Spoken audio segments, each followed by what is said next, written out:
I transmigrated into a novel where everyone's future was decided by the god they served, and I chose the forgotten goddess everyone called useless. But I was the only person who knew she was the true goddess of fortune. In this world, every adult had one chance to throw an offering into a divine well, pray before a god statue, and hope that God accepted them into a faction. Most people stayed rank 0 forever. A lucky few reached rank 1. Rank 2 was already rare, and rank 5 was the highest level any modern human had ever reached. So when every rich candidate lined up to worship Aureon Drake, the famous god of fortune, I walked past his golden statue and searched for a goddess with no followers, no priest, and not even a proper shrine. Everyone laughed when they saw the name I chose, Aelia of the First Step. To them, she was a nursery goddess, a blessing for toddlers, beginners, and people too pathetic to earn the attention of a real god. But I remembered one sentence from the novel that no one in this world seemed to understand.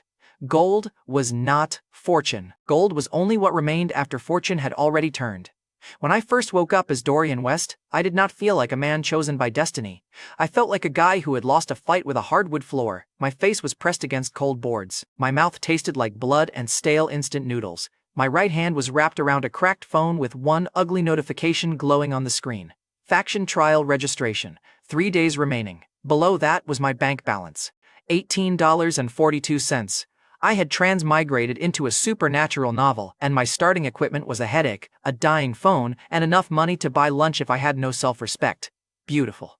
I pushed myself up and nearly knocked over a stack of unpaid notices on the coffee table. Rent warning, utility warning, academy warning. The same name was printed on all of them. The notices agreed on the basics. Dorian West, 18 years old, unblessed, lacking a registered faction, a family sponsor, and an active divine mark.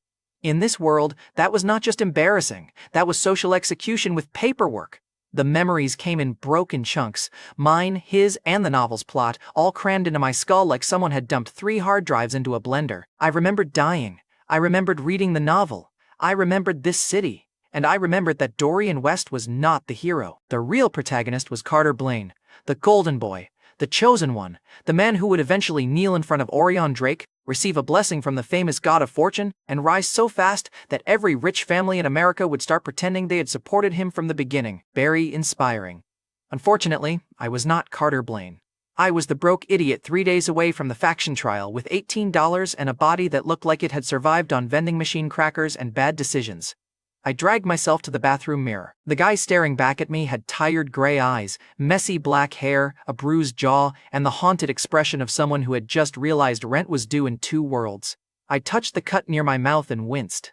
Apparently, the original Dorian had collapsed after getting shoved outside a trial prep center the night before.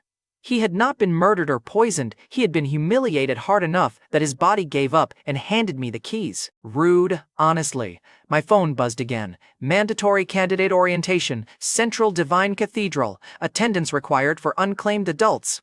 There it was, the first step toward either a divine future or a lifetime of being politely treated like trash. The Central Divine Cathedral sat in the middle of downtown like a bank had married a temple and given birth to a golden fortress. Marble pillars, glass towers, security drones drifting above the entrance. A massive statue of Aureon Drake stood over the front plaza, one hand holding a coin, the other resting on a book of contracts.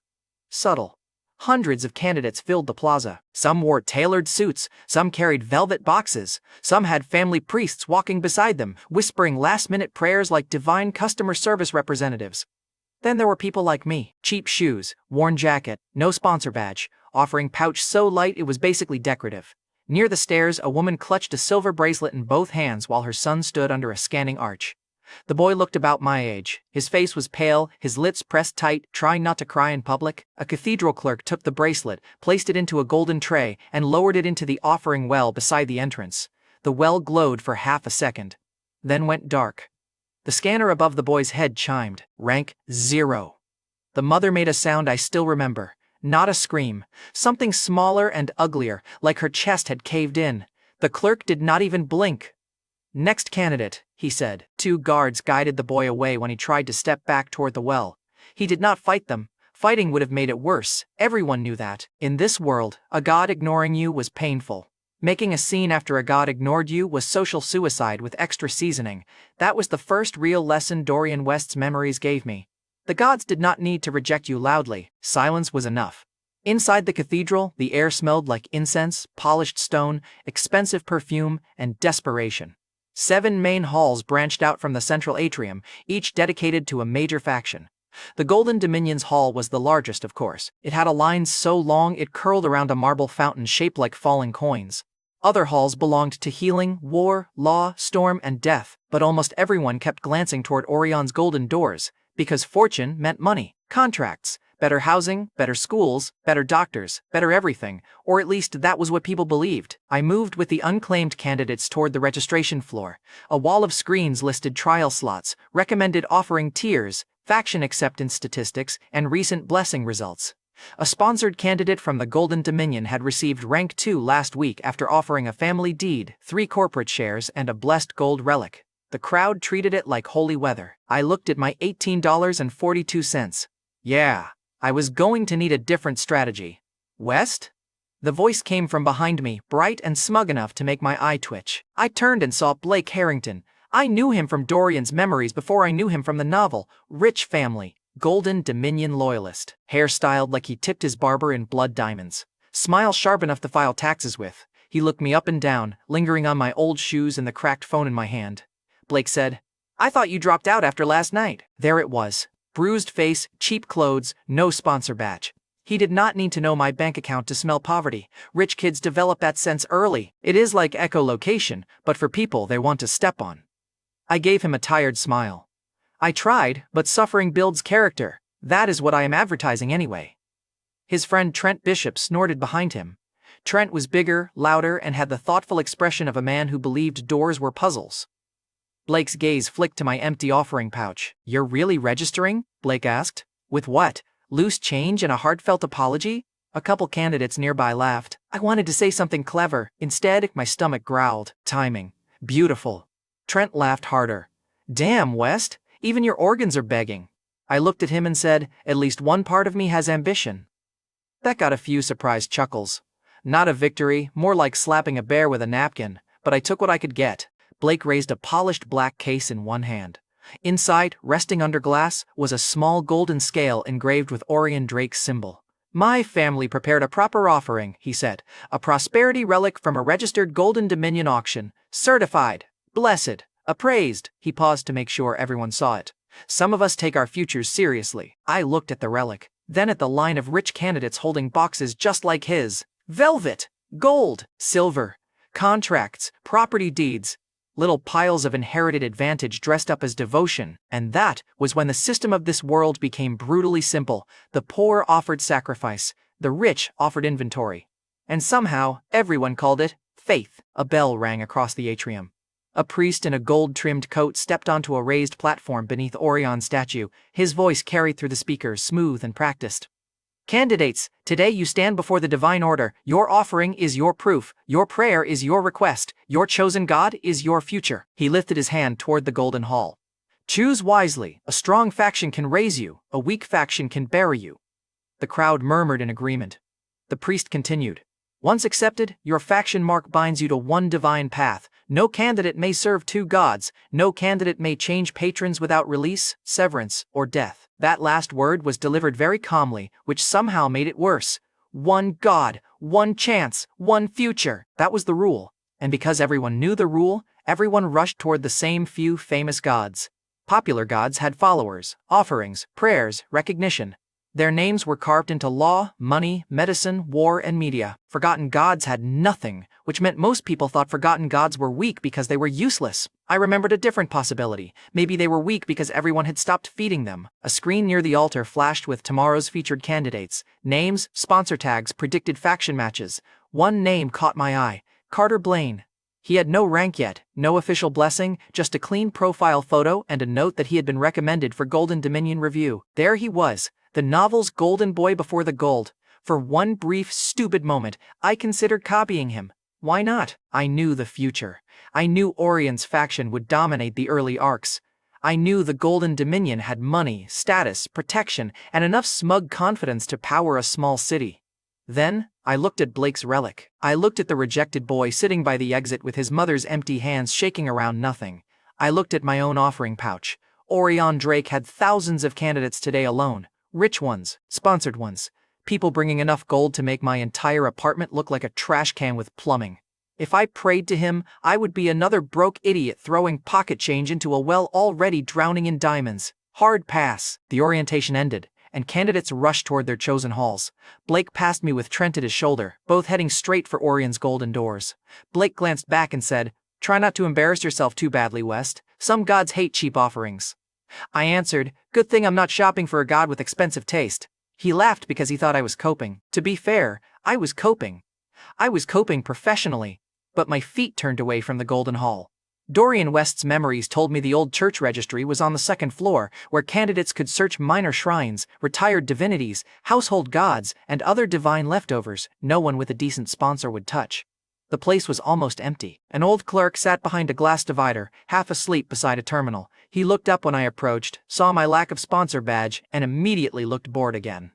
"Minor registry?" he asked. "Old registry," I said. That made him pause. His eyes flicked over me again. "Cheap clothes, bruised face, no relic case, no family priest, no reason to be asking dangerous questions." "Old registry requires candidate authorization," he said. I held up my phone with the orientation pass. "Unclaimed adult, trial in 3 days." He sighed like I had personally damaged his afternoon.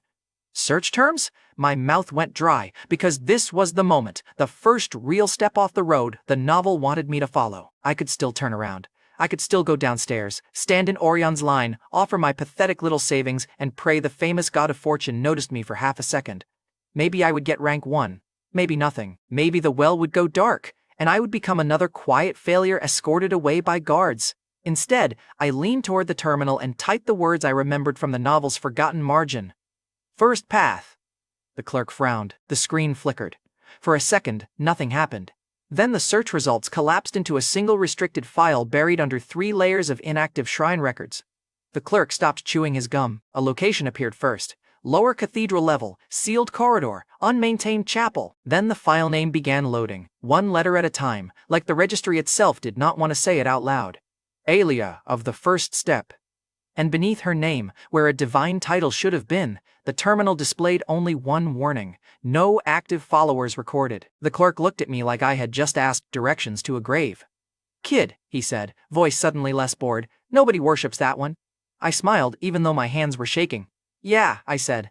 "That's the point." The clerk printed the access slip like he was handing me a death certificate with better formatting. A thin strip of gray paper slid under the glass. On it were 3 cheerful little words: Lower Cathedral Access. Below that, the registry added a warning in red ink: unmaintained divine site, no staff assistance guaranteed. Perfect. Even the building was telling me that if I died down there, it was going to be my problem.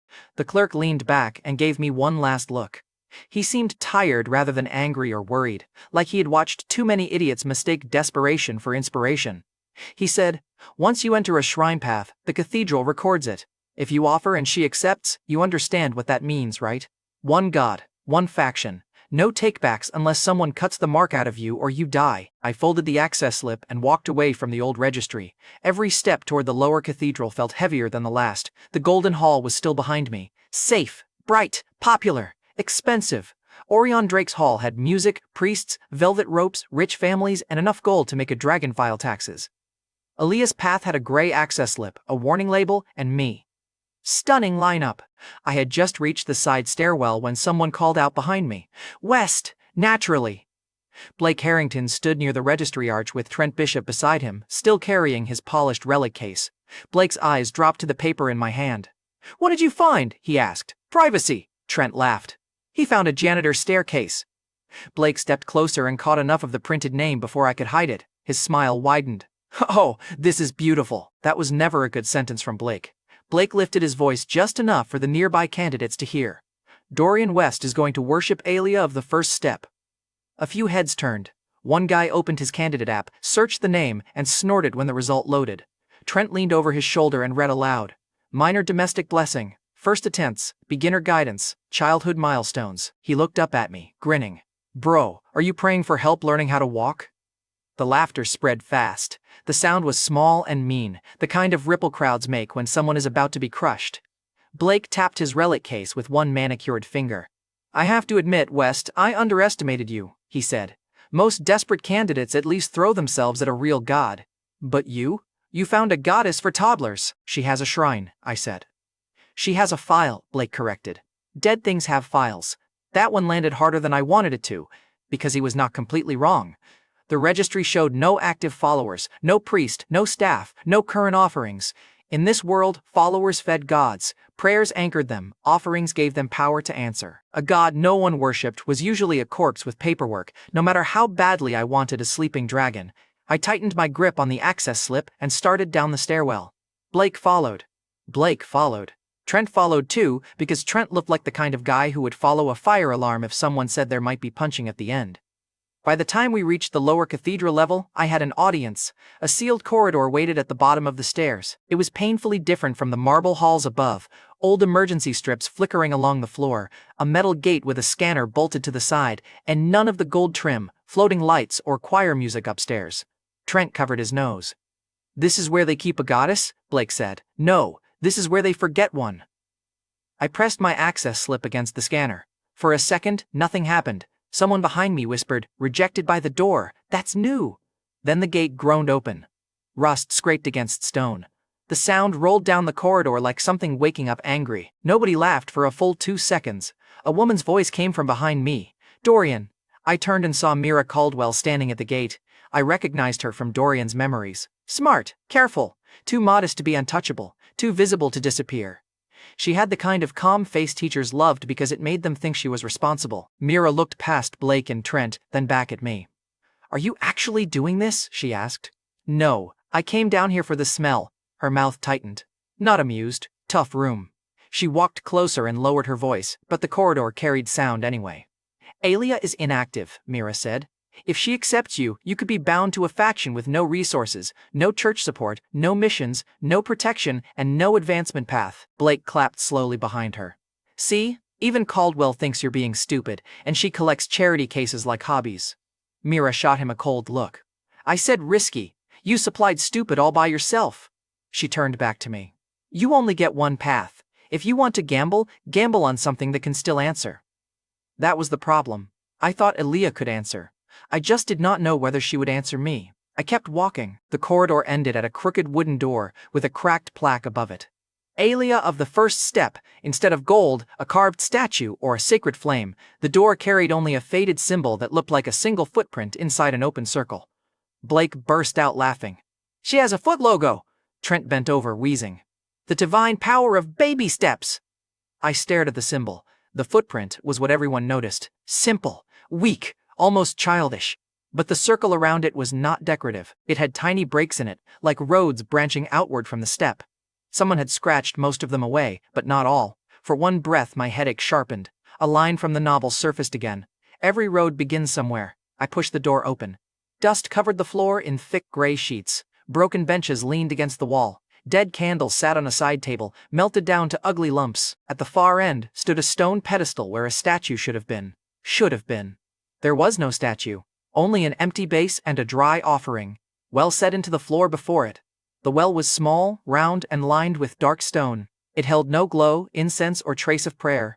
The rim had a dedication carved into it, but half the letters had been scratched away. I crouched and brushed dust from the edge. The visible words read, "For the first step before the road." My pulse jumped. That sounded nothing like a nursery blessing. Mira saw it too. Her expression changed, just slightly. Blake stood at the entrance, refusing to step fully inside like poverty might be contagious. "Well," he said, "there it is, the legendary shrine of almost learning to crawl." Trent walked in and kicked one of the broken benches. Wood cracked against the wall. "Careful," I said, "you might offend her." Trent looked at the empty pedestal. "Who? The invisible statue?" The others laughed. My ears burned. It felt abandoned more than evil, like someone had taken a living thing, stripped off its name, then left the body in a basement and waited for history to finish the job. I stepped to the offering well. My hand shook as I opened my pouch. Inside were a few bills, a receipt, and one old silver dollar. It was scratched, dull, and probably worth exactly $1, unless the universe had a sense of irony. I took it out. Blake noticed immediately. "That's your offering?" he asked, delighted. "A coin? Try not to faint from jealousy." Blake lifted his relic case. "Aureon receives certified prosperity relics, property contracts, and gold assets. Your goddess is getting laundry money." I looked at the dry well. "Then she and I have something in common. I was about to bet my only real chance in this world on a broken shrine, a scratched inscription, and one sentence from a novel that might have been foreshadowing, or might have been the author trying to sound deep at 3 in the morning. Mira moved beside me. "Dorian," she said quietly, "if you offer here and she accepts, the cathedral will record the attempt." "I know." I pulled a blank prayer slip from the chapel's side table. Beside it sat an old offering blade sealed in a cracked glass case. I broke the case with the heel of my palm, because today had become my speed run through religious vandalism. The blade was small and silver. Mira inhaled sharply. "Blood offering?"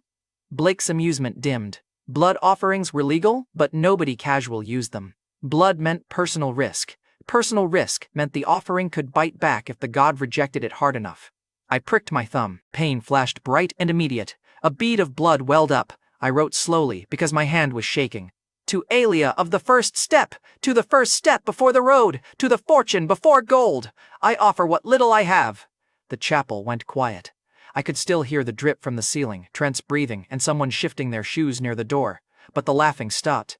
That was when I became truly afraid. Mockery was easy to stand in. Silence made room for failure. I placed the silver dollar on the blood-marked prayer slip, folded the paper once, and held it over the dry well.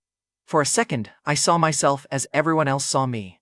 A bruised, broke, sponsorless idiot offering a dirty coin to a goddess with no statue. Then I dropped it. The paper vanished into the dark. I waited. Nothing happened.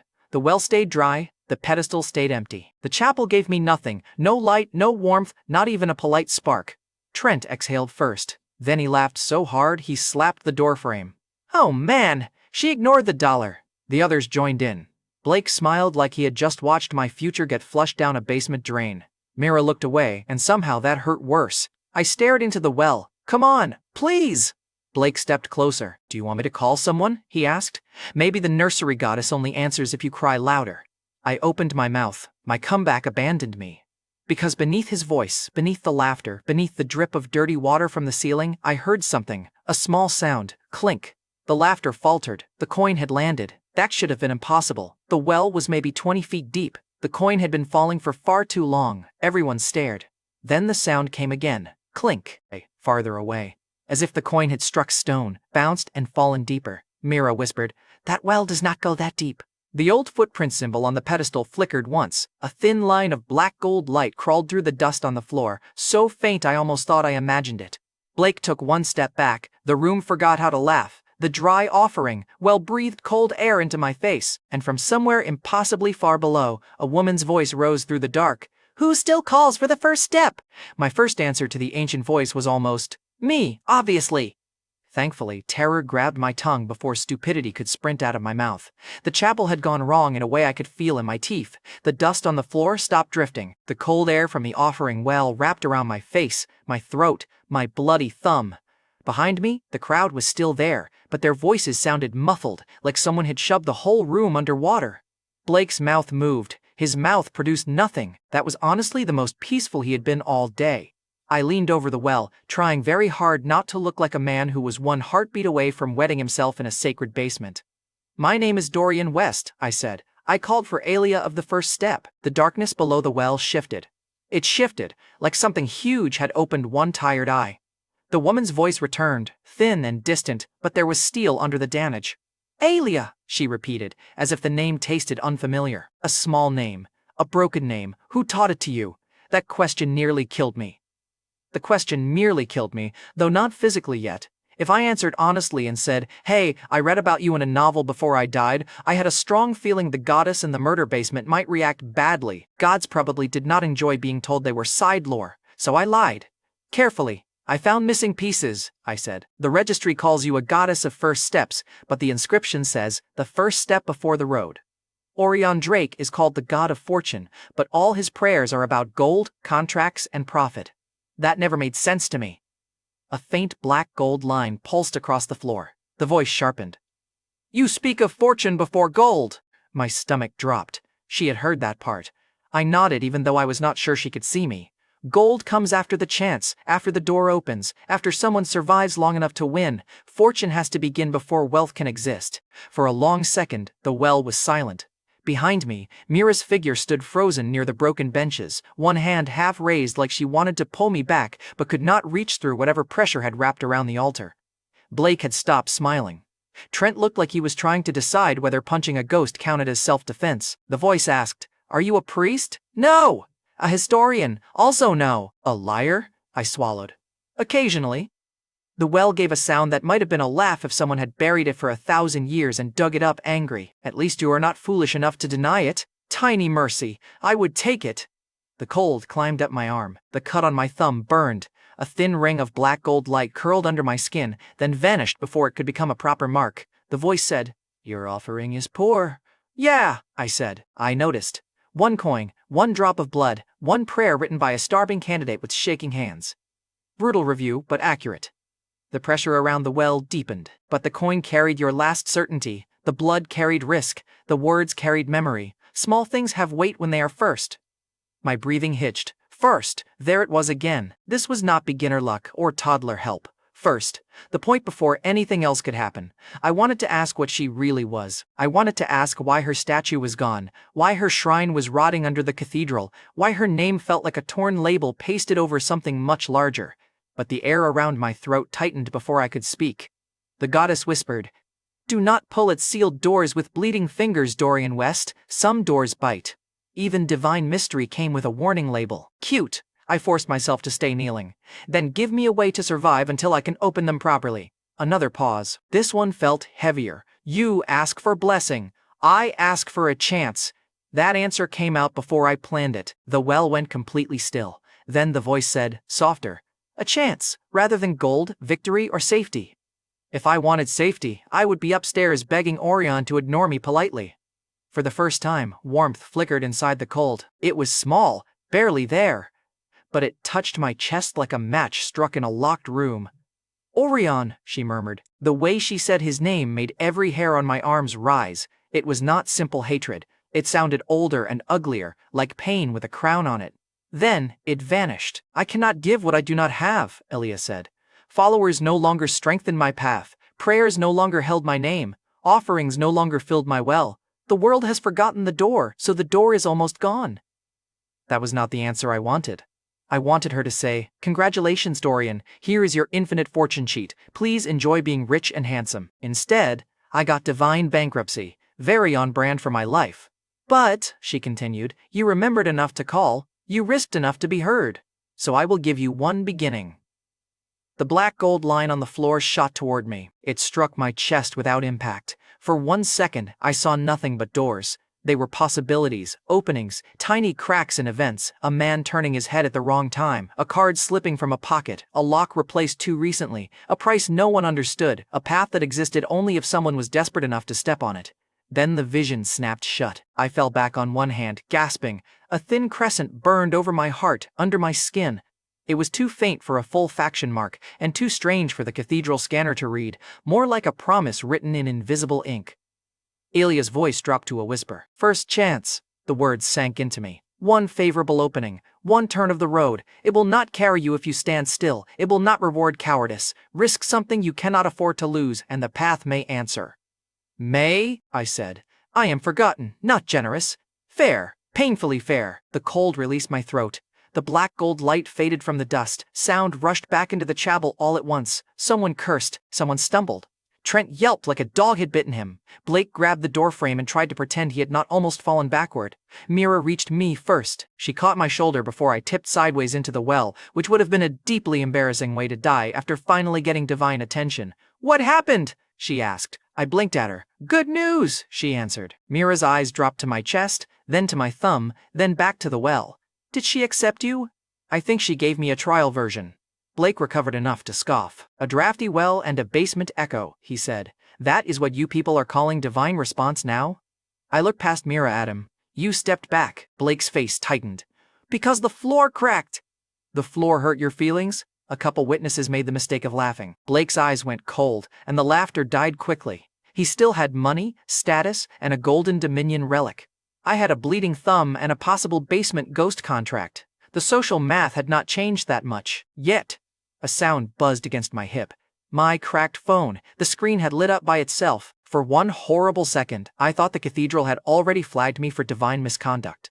With my luck, the subject line would have been, "Congratulations, you have committed heresy." But it was not from the cathedral. It was an old spam notification from a public auction app Dorian had downloaded months ago and never deleted because even his phone was too poor to give up on bad opportunities. Southside Storage Estate Auction. Tonight only. Unclaimed unit from deceased cathedral archivist. Opening bids start at $10. The message had been buried for weeks. Now it sat at the top of my screen like someone had dragged it out of the grave by the collar. A deceased cathedral archivist. My heart started beating faster. Mira read enough over my shoulder to frown.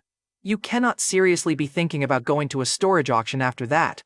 I can't afford therapy, I said. So yes, Blake laughed again, but the sound had a crack in it now. Beautiful, the nursery goddess sent him coupon hunting. Maybe she had. Or maybe First Chance had opened the only path I could afford. I walked out of the chapel before anyone could block me, because momentum was the only thing keeping me from realizing my knees were still shaking. By sunset, I was standing behind a chain-link fence at Southside Storage, surrounded by bargain hunters, estate scavengers, and men who looked like they could smell mold through concrete. My entire available cash after bus fare was $12.42. I had never felt more financially majestic. The auctioneer rolled open the first few units. Old furniture, broken appliances, boxes of clothes. People bid like wolves fighting over garbage. Then he opened unit C17. The crowd groaned. It looked awful. A sagging mattress, 3 cracked plastic bins, a dead lamp, stacks of damp cardboard. The kind of unit that made you want a tetanus shot just for looking at it. The auctioneer started at $10. Nobody bid. I was about to keep my mouth shut, which would have been the sensible choice and therefore suspiciously unlike my day. Then I saw the lock lying inside the unit. New. Too new. The boxes were dusty, but the lock had barely any rust. Someone had changed it recently, then abandoned the unit anyway. Behind the mattress, one cardboard box had a faded cathedral archive stamp. My chest burned. It felt less like pain and more like a finger tapping from the inside. First Chance. Naturally, the path was inside the unit that looked like a raccoon had died in it. I raised my hand. $12. The auctioneer stared at me. Kid, opening is 10. I know, I said. I wanted to look confident. A few people laughed. Nobody challenged me. The auctioneer shrugged. Sold to the kid with $12 and questionable instincts. Accurate, honestly. The moment the unit became mine, the warmth under my chest vanished. Just gone. First Chance had paid out, which meant if I had bought a box of mildew and regrets, I was officially done. I spent the next 20 minutes digging through trash while trying not to think about how I had just gambled almost everything after taking advice from a voice in a hole. Then I found the first sealed card case. Old baseball cards. Protected. Mint condition. Then a signed guitar pick in a hard-shell display. Then a roll of silver quarters. The haul would not change my life, but it was enough to make my bank account stop looking like a punchline. And behind the cathedral stamped box, wrapped in oilcloth, I found a leather ledger. The cover was cracked. The pages smelled like dust and old smoke. On the front was the same footprint inside a broken circle. My hands went cold. Before I could open it, a man in a dark green suit appeared at the mouth of the unit. He was too clean and too calm to be an auction regular, with gold cufflinks shaped like tiny scales. Golden Dominion style. He looked at the ledger, then at me. I collect church records, he said smoothly. $2,000 for that damaged book. $2,000. For a moldy old ledger he had seen for 3 seconds. My poverty screamed yes so loudly I almost got tinnitus, but my brain, for once, did something useful. Nobody offers $2,000 for trash unless the trash can hurt them. I tucked the ledger under my arm. Sorry, I said. Sentimental value. The man's smile thinned. You do not know what you have. No, I said, backing deeper into the unit, but I'm starting to know what you want. His eyes sharpened. For a second, I thought he might step in and take it. Then another buyer shouted for the auctioneer nearby, and the man's expression smoothed over. He slid a card onto a broken plastic bin. If you change your mind. I waited until he walked away before I breathed, then the ledger shivered in my hands. The brass clasp clicked open by itself. Pages flipped past records, names, old shrine payments, and half-burned stamps until one page stopped under my thumb. A heading emerged in faded black ink. Property record. First Chapel of Aelia. The ledger did not just open, it accused the cathedral. Property record. First Chapel of Aelia. The page did not say inactive shrine, minor domestic blessing, or nursery goddess storage closet. It said First Chapel, with legal language, old ink, and an official cathedral stamp pressed so deep into the corner it left a dent in the paper. I stood inside that storage unit, smelling damp cardboard and dead mice, with the sudden feeling that the moldy book in my hands was worth a lot more than $2,000. The Golden Dominion broker had already disappeared between the rows of garages, which made me feel very safe. When a clean man with gold cufflinks offers $2,000 for a rotten ledger, then calmly walks away after you refuse, he is not giving up, he is choosing a better way to take it. I shut the ledger and shoved it inside my jacket. The baseball cards, silver quarters, and signed guitar pick went into my backpack. They could keep me alive for a week if I sold them fast. The ledger felt like the kind of thing that could get me killed in an alley, so naturally, I took it straight back to the cathedral. The entire bus ride, I kept one hand pressed over my jacket. Every time someone looked at me, I imagined gold cufflinks, hired thugs, cathedral security, or worse, Blake Harrington with enough brain cells to become dangerous. By the time I reached the Central Divine Cathedral, night had settled over downtown.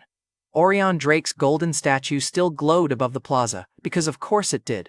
Some gods got floodlights, Aelia got basement mildew, candidates were still inside, offering season did not sleep.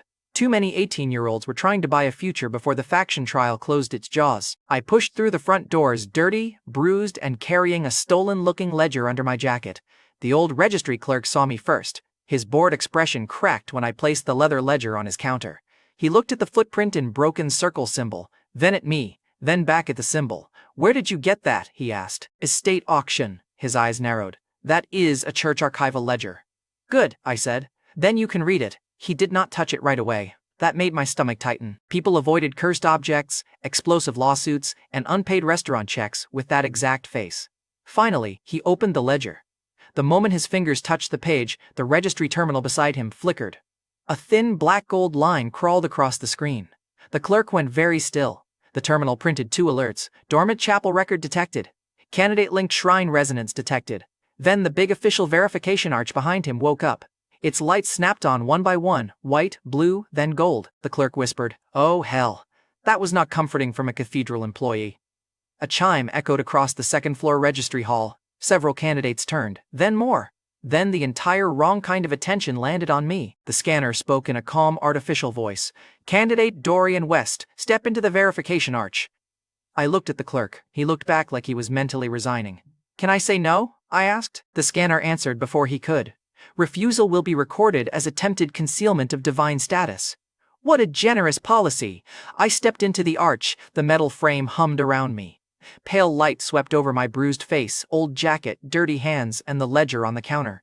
The crescent over my heart heated under my ribs. The first reading failed.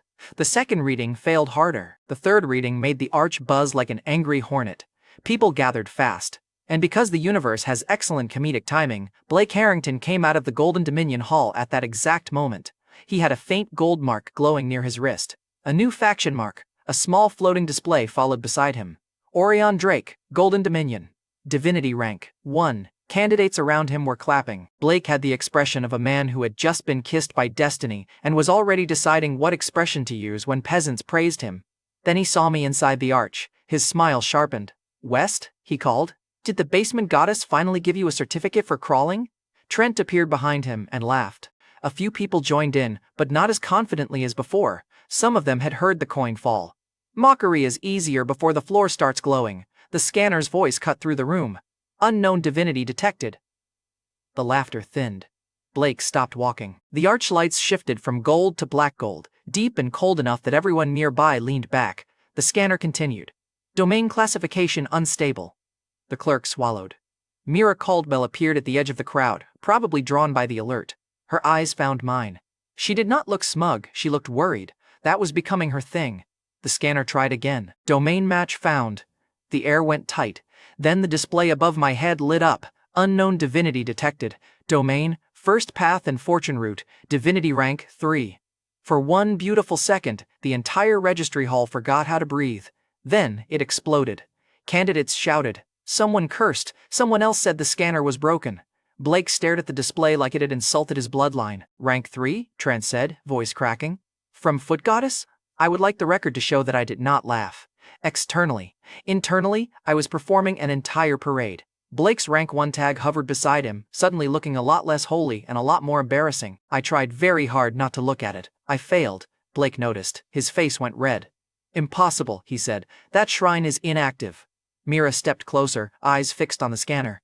Inactive gods do not produce rank 3 resonance. Then the machine is wrong, Blake snapped. The scanner chose that moment to make things worse. A second line flashed beneath my rank. Secondary blessing channels sealed. The words appeared for less than 2 seconds. Then the display stuttered. A man in a dark suit crossed the registry floor with fast, controlled steps. Gold-trimmed cathedral badge, not a priest. Administration, the kind of man who could ruin you with a stamped form and sleep well afterward. The crowd parted for him. The old clerk straightened. Director Reeve. So this was Malcolm Reeve, local Golden Dominion administrator, cathedral authority, professional smile, dead eyes. He glanced at the scanner display, then at me, then at the ledger. Something flickered across his face. His reaction was recognition, with fear underneath. It vanished fast, but not fast enough. Reeve lifted one hand. Seal the reading. The archlight snapped off. The public display went dark. A wave of protest rose from the candidates. Verification error, Reeve said smoothly. Dormant shrine resonance can produce distorted readings. No one is to circulate incomplete scanner data. Several candidates had already recorded it on their phones. So good luck with that, Director Paperwork. Reeve turned to me. Dorian West, I wiped my sweaty hand on my jacket. That is what the unpaid notices keep telling me. The room stayed painfully quiet. Reeve looked at the ledger. You seem to have recovered cathedral property. I purchased abandoned storage contents from a public auction. Church archival materials are not personal property. Then your church should stop losing them in storage units. The old clerk made a tiny choking sound. Reeve's smile did not move. That ledger may confirm that a chapel once existed, he said. It does not confirm that the shrine remains lawful, safe, funded, or transferable to an unlicensed adult candidate. There it was, the trap inside the miracle. I had proof Aelia's chapel was real, but real did not mean protected. Reeve continued, loud enough for the crowd to hear. The lower site is unmaintained, structurally compromised, and attached to a deity with no active worship base. Under cathedral dormant site policy, it is eligible for decommissioning. My chest went cold. Decommissioning, I repeated. A polite word, Reeve said, for demolition, sealing, and removal from the public registry. Blake's confidence started crawling back into his face. Can they do that? I asked the clerk. The clerk hesitated. Reeve answered for him. Yes, unless a qualified claimant files a restoration bond and assumes legal responsibility for the shrine. Fine, I said. How much? Reeve's eyes settled on my dirty jacket, my cheap shoes, and the backpack strap digging into my shoulder. He already knew I could not afford it. That was the point. $900,000, he said. Filed within 7 days. The room went quiet again. 900,000. I had a backpack with some baseball cards, silver quarters, and a guitar pick. So, basically there. Blake finally smiled. Congratulations, West, he said. Your goddess got a price tag. I picked up the ledger. Reeve held out one hand. The archival record stays here. No. The word came out before common sense could tackle it. Reeve's eyes hardened. I kept going, because today seemed sponsored by terrible decisions. This ledger is evidence in an active claimant dispute. You just said I have 7 days. If you want to take the only record proving the shrine existed, file a seizure order with the iron bench. I had no idea if that would work. But Reeve paused. That was enough to tell me it was not complete nonsense. Reeve lowered his hand. 7 days, he said. After that, the lower chapel will be sealed and stripped. If you interfere, your candidate status will be suspended pending divine misconduct review. He turned and walked away. Blake leaned closer as he passed me. Better start saving your lunch money. I smiled at him. Careful. At my current pace, I might accidentally outrank your family by dessert. His jaw tightened. Petty? Absolutely. But the moment the crowd began thinning, the fear hit me properly. Rank 3, 7 days, $900,000. A Golden Dominion administrator who looked at Aelia's symbol like it had crawled out from under his bed. I took the ledger and went back down to the lower chapel before security changed its mind. The corridor felt colder than before. Aelia's door opened when I touched it. The door needed no scanner and no rusted fight. It simply clicked open. Inside, the dry well waited beneath the empty pedestal. The broken chapel looked exactly the same, but now I understood something ugly. This was not just a forgotten room. This was a throat. Aelia's last way to breathe into the world. I stepped to the well, holding the ledger against my chest. I got your chapel recognized, I said. Sort of. Bad news, it comes with a $900,000 punchline. The well stayed dark. Then a faint thread of cold air rose from below. Aelia's voice came weaker than before. If this well is buried, she whispered, my voice goes with it. My fingers tightened around the ledger. How long do we have?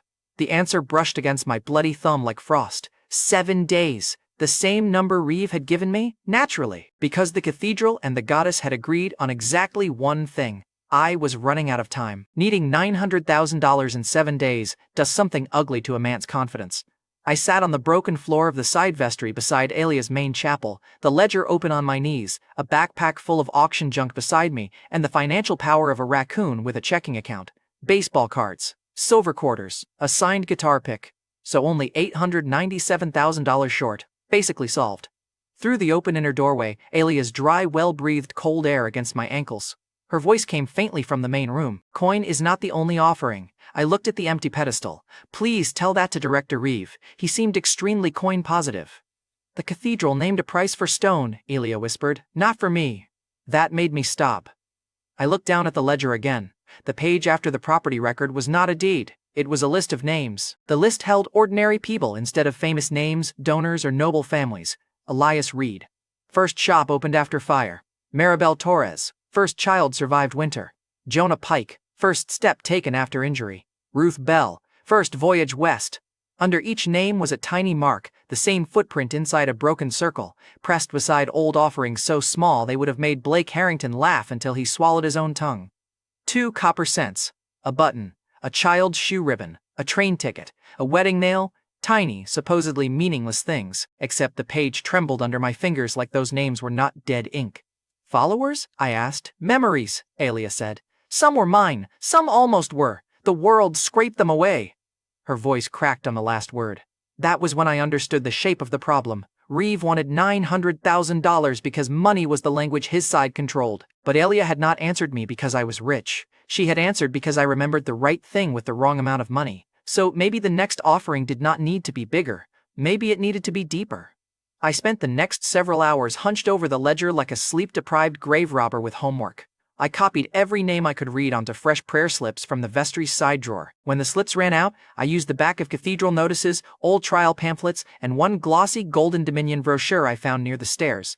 That one felt good. For each name, I wrote what the ledger still remembered. First shop. First child, first journey, first recovery, first vow. Aelia was quiet while I worked. Sometimes the well gave a weak pulse when a name was written correctly. Sometimes nothing happened, and I had to squint at half-burned ink until my eyes hated me.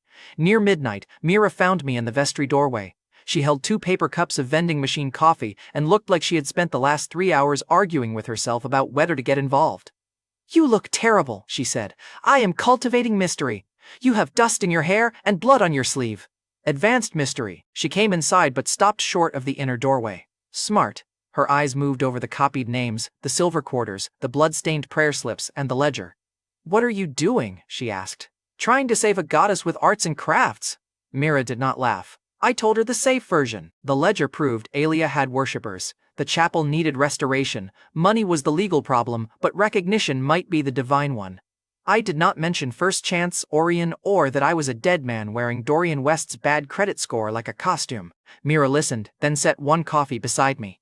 Reeve sealed the scanner logs, she said, but people recorded the rank 3 display.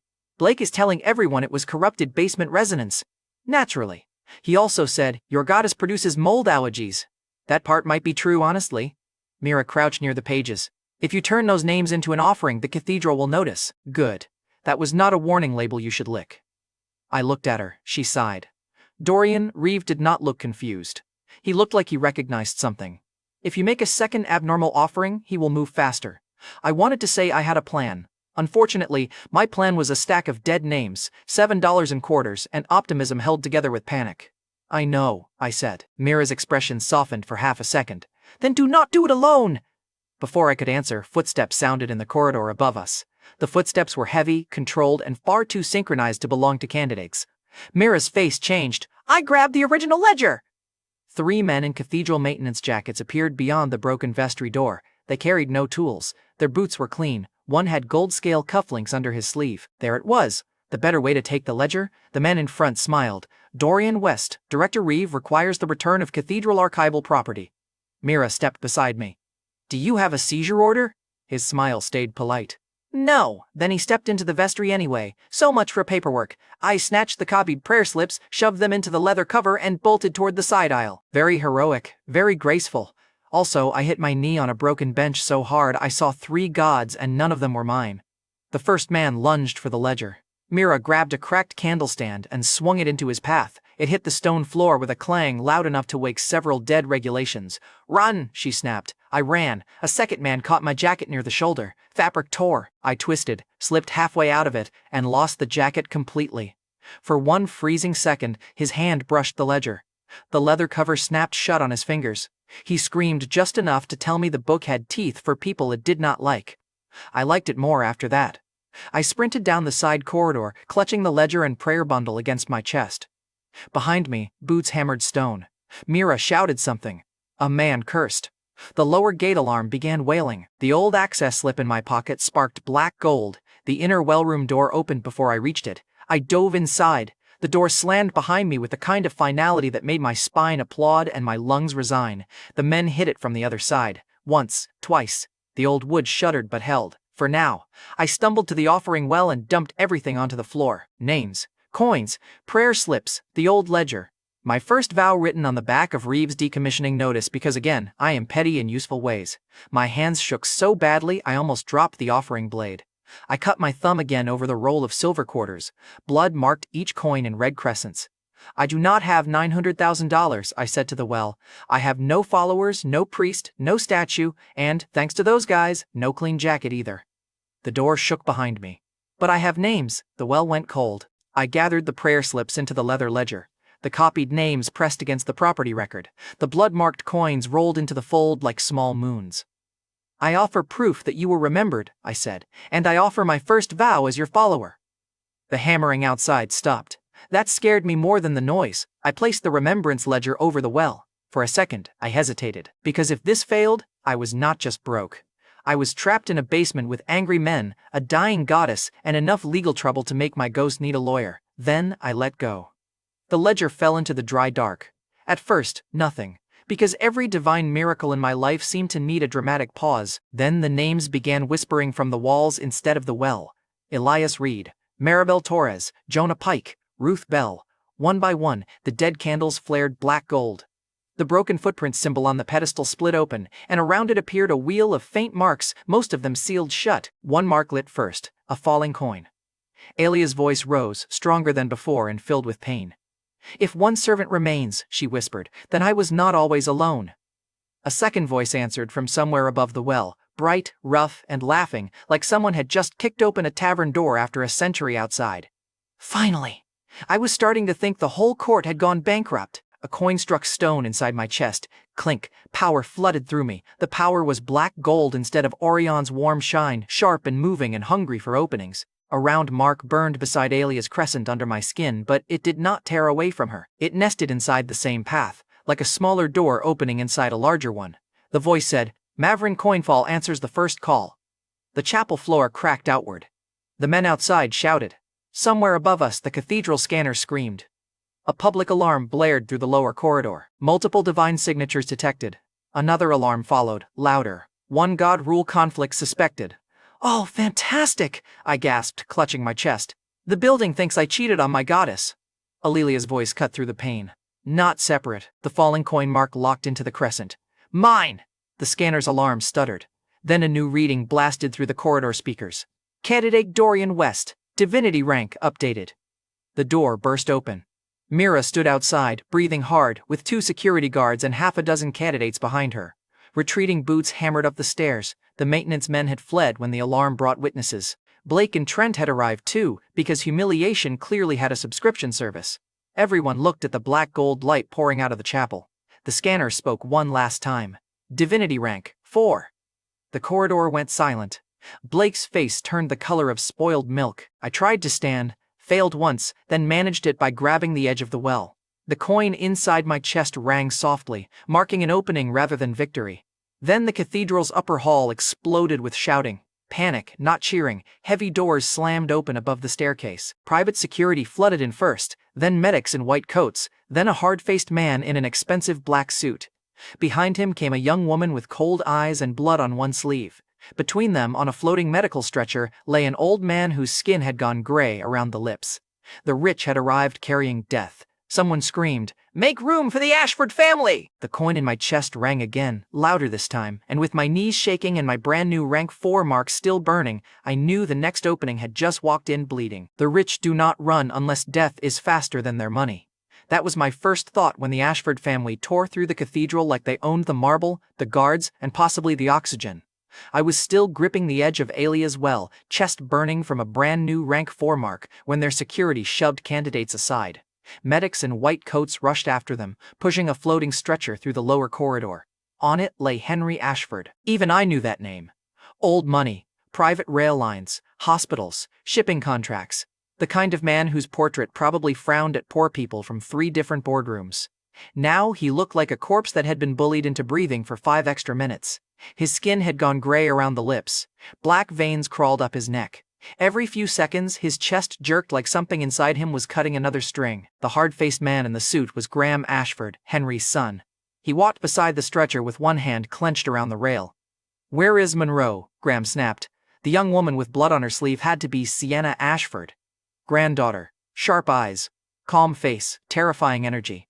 She looked younger than Graham, but somehow more likely to order an execution and correct your grammar at the same time. Reeve appeared at the top of the stairs, expression controlled but tight.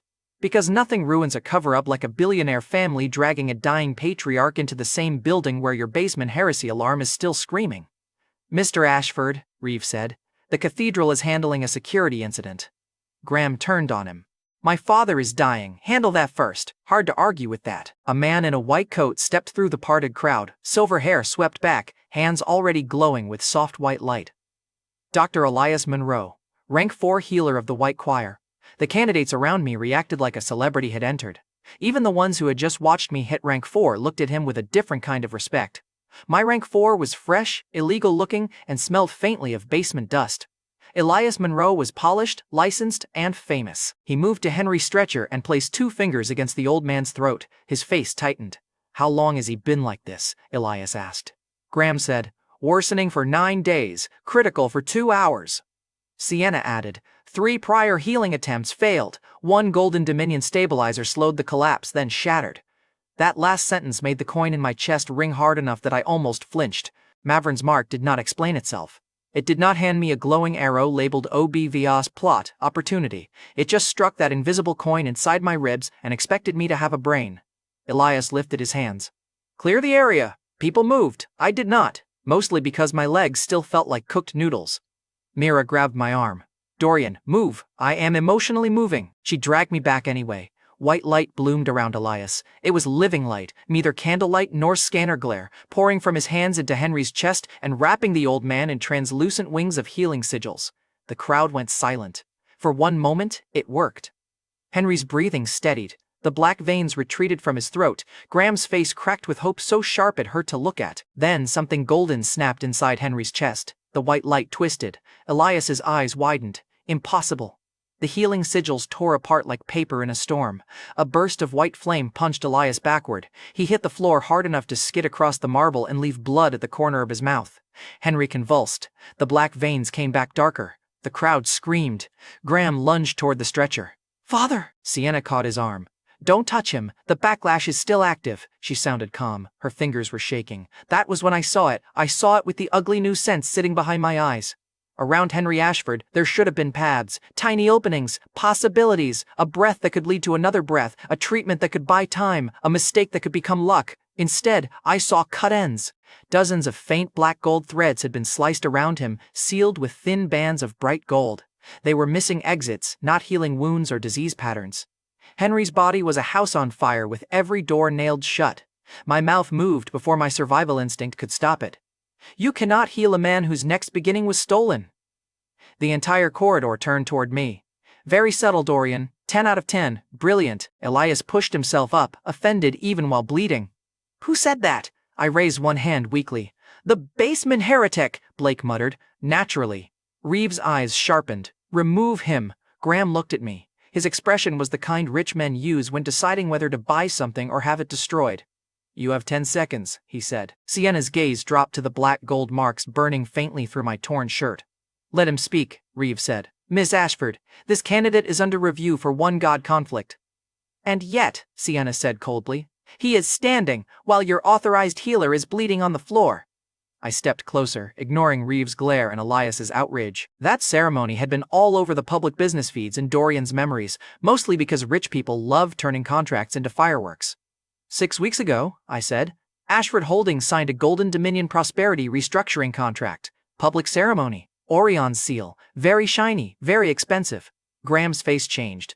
I kept going before he could interrupt. After that, your freight expansion failed, your hospital supply bid collapsed, and the Veyron Group won contracts they had no realistic path to win. Then Henry Ashford started declining. Sienna's eyes narrowed. That is all public information. Good. Then I am not crazy, I am just annoying. The coin in my chest rang again, and I saw one gold band pulse brighter than the rest. The illness is not the root, I said. Something cut away his next opening. Healing keeps failing because it is trying to repair a body with no path left to survive. Elias stared at me like I had spat on his degree. That is nonsense, he said. Fate trauma and opportunity severance are theoretical categories. The old man on the stretcher seems very committed to your theory being wrong. Mira hissed. Dorian! Right. Diplomatic career postponed. Graham stepped close enough that his security moved with him. Can you prove it? No, I said. Not from here. His face hardened. But, I added, pointing toward the lower chapel, I might be able to expose the contract if he is brought to Aelia's well. Reeve moved immediately. Absolutely not. That alone made Graham pause. Sienna noticed too.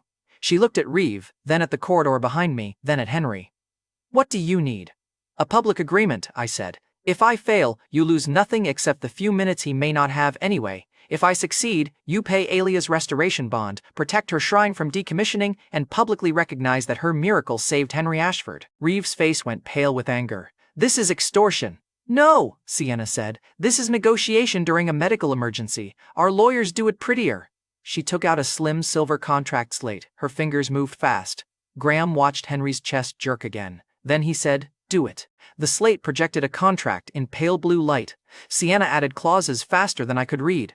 Payment of restoration bond, public witness, medical consent, protection from immediate cathedral seizure, conditional on visible improvement and verification by Ashford witnesses. She handed the slate to me. You save him, she said, or this becomes your confession of fraud. Great, I said. Exactly the warm encouragement I needed. I pressed my bloody thumb to the contract. The moment my blood touched the slate, the coin mark rang so loudly my vision blurred. The contract was an opening. The stretcher descended into Aelia's chapel surrounded by Ashford guards, cathedral security, candidates, one furious director, one bleeding healer, Mira, Blake, Trent, and enough witnesses to make this either a miracle or my public execution. Aelia's well waited in the center. Weak, dry, listening. I set the contract slate on the rim and pressed one hand over my chest. Aelia, I said, I need the truth inside this vow. The sealed wheel beneath my skin turned. The falling coin mark flared. Then a second sealed symbol cracked. The symbol was a ring of interlocked lines. A voice rose from the well, older than law and colder than a signed threat. First vow witnessed. The contract slate turned black. Sienna stepped back. What was that? I was really hoping someone else knew, the voice continued. Hidden term detected. The blue contract projection shattered into a second document beneath it. A golden seal burned at the bottom. Aureon Drake's symbol sat inside it, not on Henry's body, but on an older Golden Dominion agreement attached to his name. A thread ran from that seal into Henry's chest, then out, away from him, toward nothing the scanner could display. Elias whispered, That is not a disease. The new voice spoke again. Future openings transferred. Survival paths assigned away, contract audit incomplete, authority concealed. Graham looked like someone had carved the air out of his lungs. Sienna's calm finally cracked. Who received them? The contract projection blurred. The golden seal resisted. Aelia's voice came through the well, strained. One path. I can open one path, no more. A cold pressure wrapped around my faction mark. I understood the price before she said it. If this failed, my mark would crack. Rank 4, Aelia, Mavrin, all of it could collapse into nothing. Back to rank 0. Back to silence. Maybe worse. I looked at Henry. Then at Reeve, who was staring at the exposed seal like a man watching his locked basement catch fire. I made my choice. I pressed both hands to the well. I serve Aelia of the first step, I said, loud enough for every witness to hear. I offer this first public vow, this exposed contract, and the beginning stolen from Henry Ashford. Open the path he was denied. The well erupted. Black gold light shot upward around the stretcher. Henry's body arched. The golden bands around him snapped one by one, each break ringing like a coin dropped into deep water. The empty pedestal behind the well cracked. A shape appeared above it. The shape was only a faceless, broken woman's silhouette standing where nothing had stood before. The golden seal screamed. Then Henry Ashford inhaled. It was a real breath, not a shallow twitch. His eyes opened. Graham Ashford dropped to one knee beside the stretcher with a sound that was almost a sob. Then he looked toward the dry well and said, hoarse but clear, "The Ashford family recognizes this miracle. Aelia's shrine is under our protection." Sienna covered her mouth, but her eyes never left the well. Elias Monroe stared at me like I had just murdered his profession and resurrected his patient as evidence. The cathedral scanner above the corridor went wild. Divinity rank recalculating. Reeve shouted, "Shut it down!" Too late. The public display flared so bright the whole chapel turned black gold. Divinity rank updated, rank 5. Current human ceiling, rank 5. The crowd went dead silent. Then the system kept going. Error. Beginning, authority detected. First seal fractured. Rank 6 pathway detected. The silhouette above the well lifted her head. For less than a second, another title burned across the scanner. Mother of Beginning. Then, every light in the chapel shattered. The chapel went dark like the cathedral itself had seen the words, rank 6, and decided to faint. For half a second, there was nothing. The scanner was dead, the candles were out, and Aurion's smug marble glow from upstairs was gone. Only darkness remained, broken glass raining across stone while about 50 witnesses forgot how to breathe politely. Then the emergency strips kicked on. Red light washed over the lower chapel. Henry Ashford was coughing on the stretcher, alive enough to sound angry about it. Graham Ashford had one hand on his father's shoulder like he was afraid the old man would vanish if he let go. Sienna stood between the stretcher and the crowd with her contract slate raised, eyes sharp, blood still drying on her sleeve. I was on one knee beside Aelia as well, both hands shaking, chest burning like somebody had carved my ribs open and filled them with black gold fire. Rank 5. The modern human ceiling. Apparently, I had reached it by committing medical blasphemy in a condemned basement. Very normal evening. The crowd did not cheer at first. They stared. That was worse. Cheering means people understand what happened and approve. Staring means their brains are still trying to decide whether they witnessed a miracle, a crime, or a public safety violation. Then the whispering started. Rank 5. Did it say, rank 6 pathway? Mother of what? One god conflict. Golden seal. I saw the golden seal. Reeve's voice cut through the chaos. No one leaves this lower level. That snapped everyone's attention back to him. Malcolm Reeve stood under the emergency light with dust on his suit and murder tucked neatly behind his professional smile. His eyes flicked from Henry Ashford to me, then to the cracked scanner display above the chapel door. Cathedral security, Reeve said. Collect all unauthorized recordings. This was an unstable dormant site event and may constitute divine contamination. I almost laughed. Divine contamination. That was what they were calling it now. Save a dying billionaire from a hidden golden dominion seal, and suddenly you are not a miracle worker. You are basement mold with legs. One security guard stepped toward a candidate holding up his phone. Sienna Ashford's voice stopped him cold. Touch one witness record, she said, and Ashford Council files obstruction charges before sunrise. The guard froze. Reeve turned to her. Miss Ashford, this matter involves an unregistered divine manifestation and suspected violation of the one God rule. Sienna did not blink. This matter involves a public contract, a failed licensed healer, a hidden seal on my grandfather's agreement, and a miracle recognized by the Ashford family. Graham's voice came rough from beside the stretcher. The shrine is under our protection, so is the candidate. Candidate.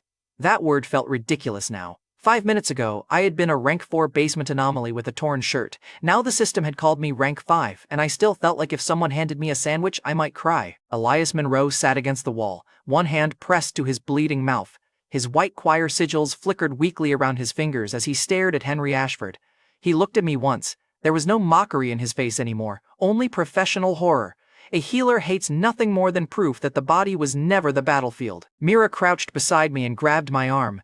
Can you stand, emotionally or physically? Dorian. No. She helped me up anyway, my legs almost folded. The coin mark rang softly. The contract mark?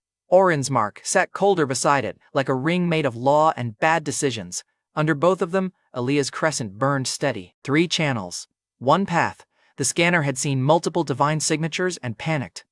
Fair, honestly. If I were a government machine and some bleeding idiot suddenly carried 2 extra gods through a forgotten goddess, I would also scream. Reeve stepped toward me. Dorian West, until this event is reviewed, you are not to leave cathedral custody. Sienna moved first. She skipped the shouting and dramatic threats. Instead, she lifted the contract slate and angled it toward him. Our agreement grants immediate Ashford protection over the shrine, the recovered patient, and the performing divine agent pending verification. Performing divine agent? I muttered. That sounds expensive. Can I invoice myself? Mira pinched my arm. Sienna continued. If you believe the agreement is invalid, take it to the iron bench. If you detain him without process, you will be explaining why you obstructed the only person who successfully reversed my grandfather's collapse.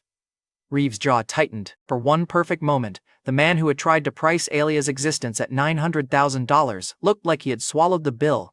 Then his expression smoothed. Very well, he said. Temporary medical and legal protection is acknowledged. Temporary. That word landed like a knife placed carefully on a table. Reeve looked at me. Enjoy your miracle, Mr. West. By morning, everyone in this country will be asking what you really did. He turned and walked out. He left without drama or villain laughter, only a controlled retreat. That scared me more.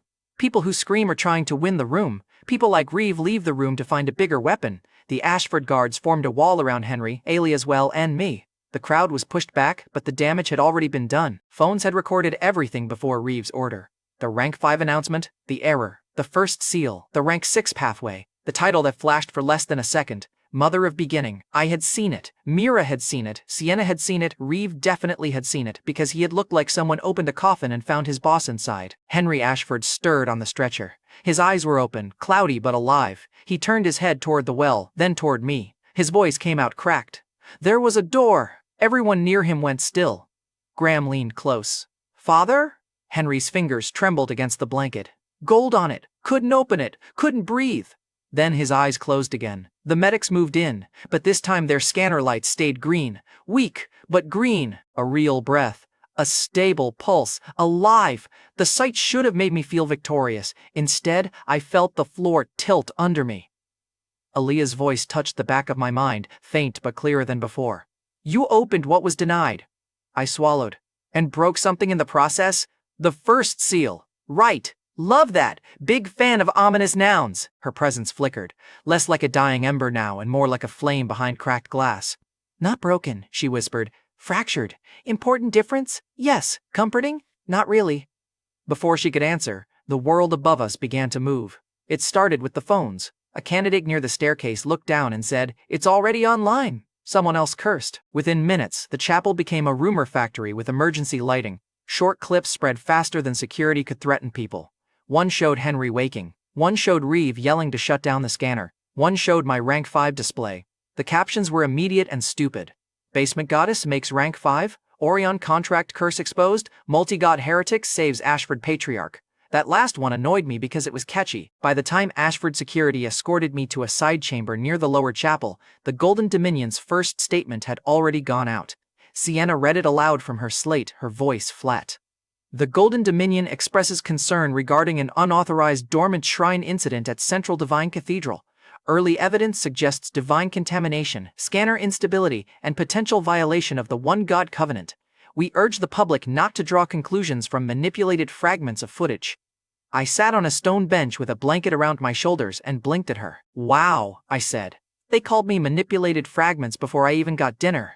Mira stood by the door, arms crossed. They are trying to make the miracle look illegal before people decide it was real. Can they? Sienna looked at me. Yes. She gave me no hesitation, which was exactly as comforting as it sounds. She crouched so we were eye level. Listen carefully. Rank 5 does not make you safe. It makes you valuable, frightening, and legally inconvenient. I was hoping for rich and handsome. You lack a church, a trained guard, a legal department, a national faction, a relic vault, senior apostles, and a media arm. You have one condemned shrine, one recovering goddess, 2 strange secondary channels, and a public scandal.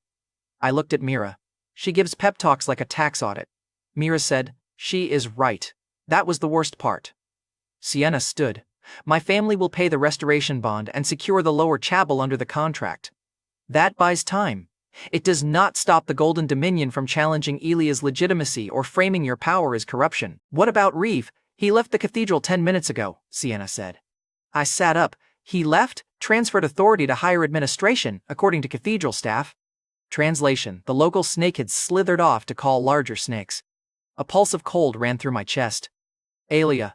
Her presence had gone quiet during the legal storm, but now the marks under my skin began to turn. The coin. The ring of contracts. Aelia's crescent.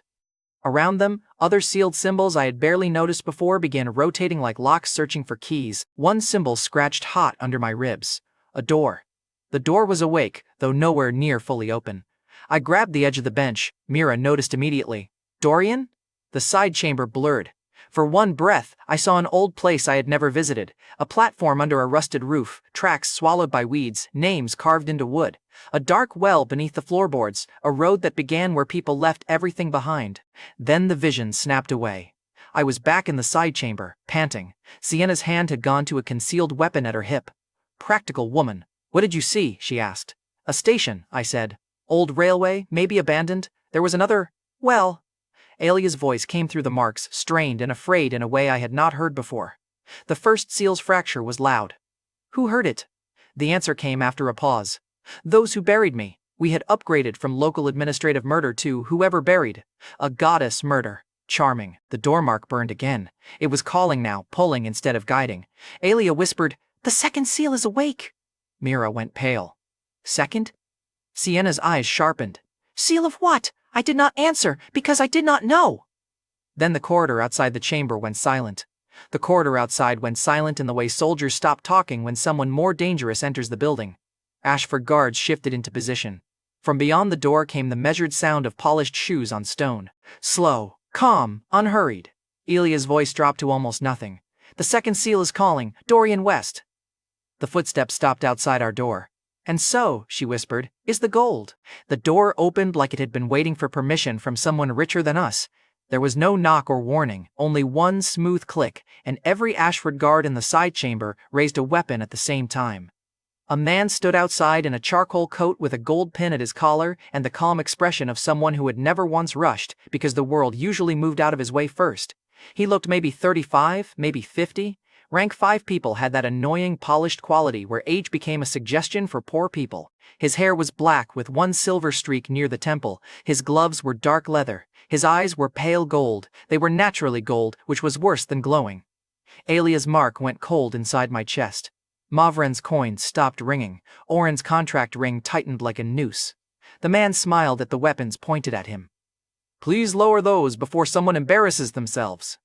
Sienna did not lower hers. Identify yourself. Lucian Harrow, he said. The room changed. The change came without thunder or dramatic wind. Every adult with money, legal training, or survival instincts simply understood that the temperature had dropped.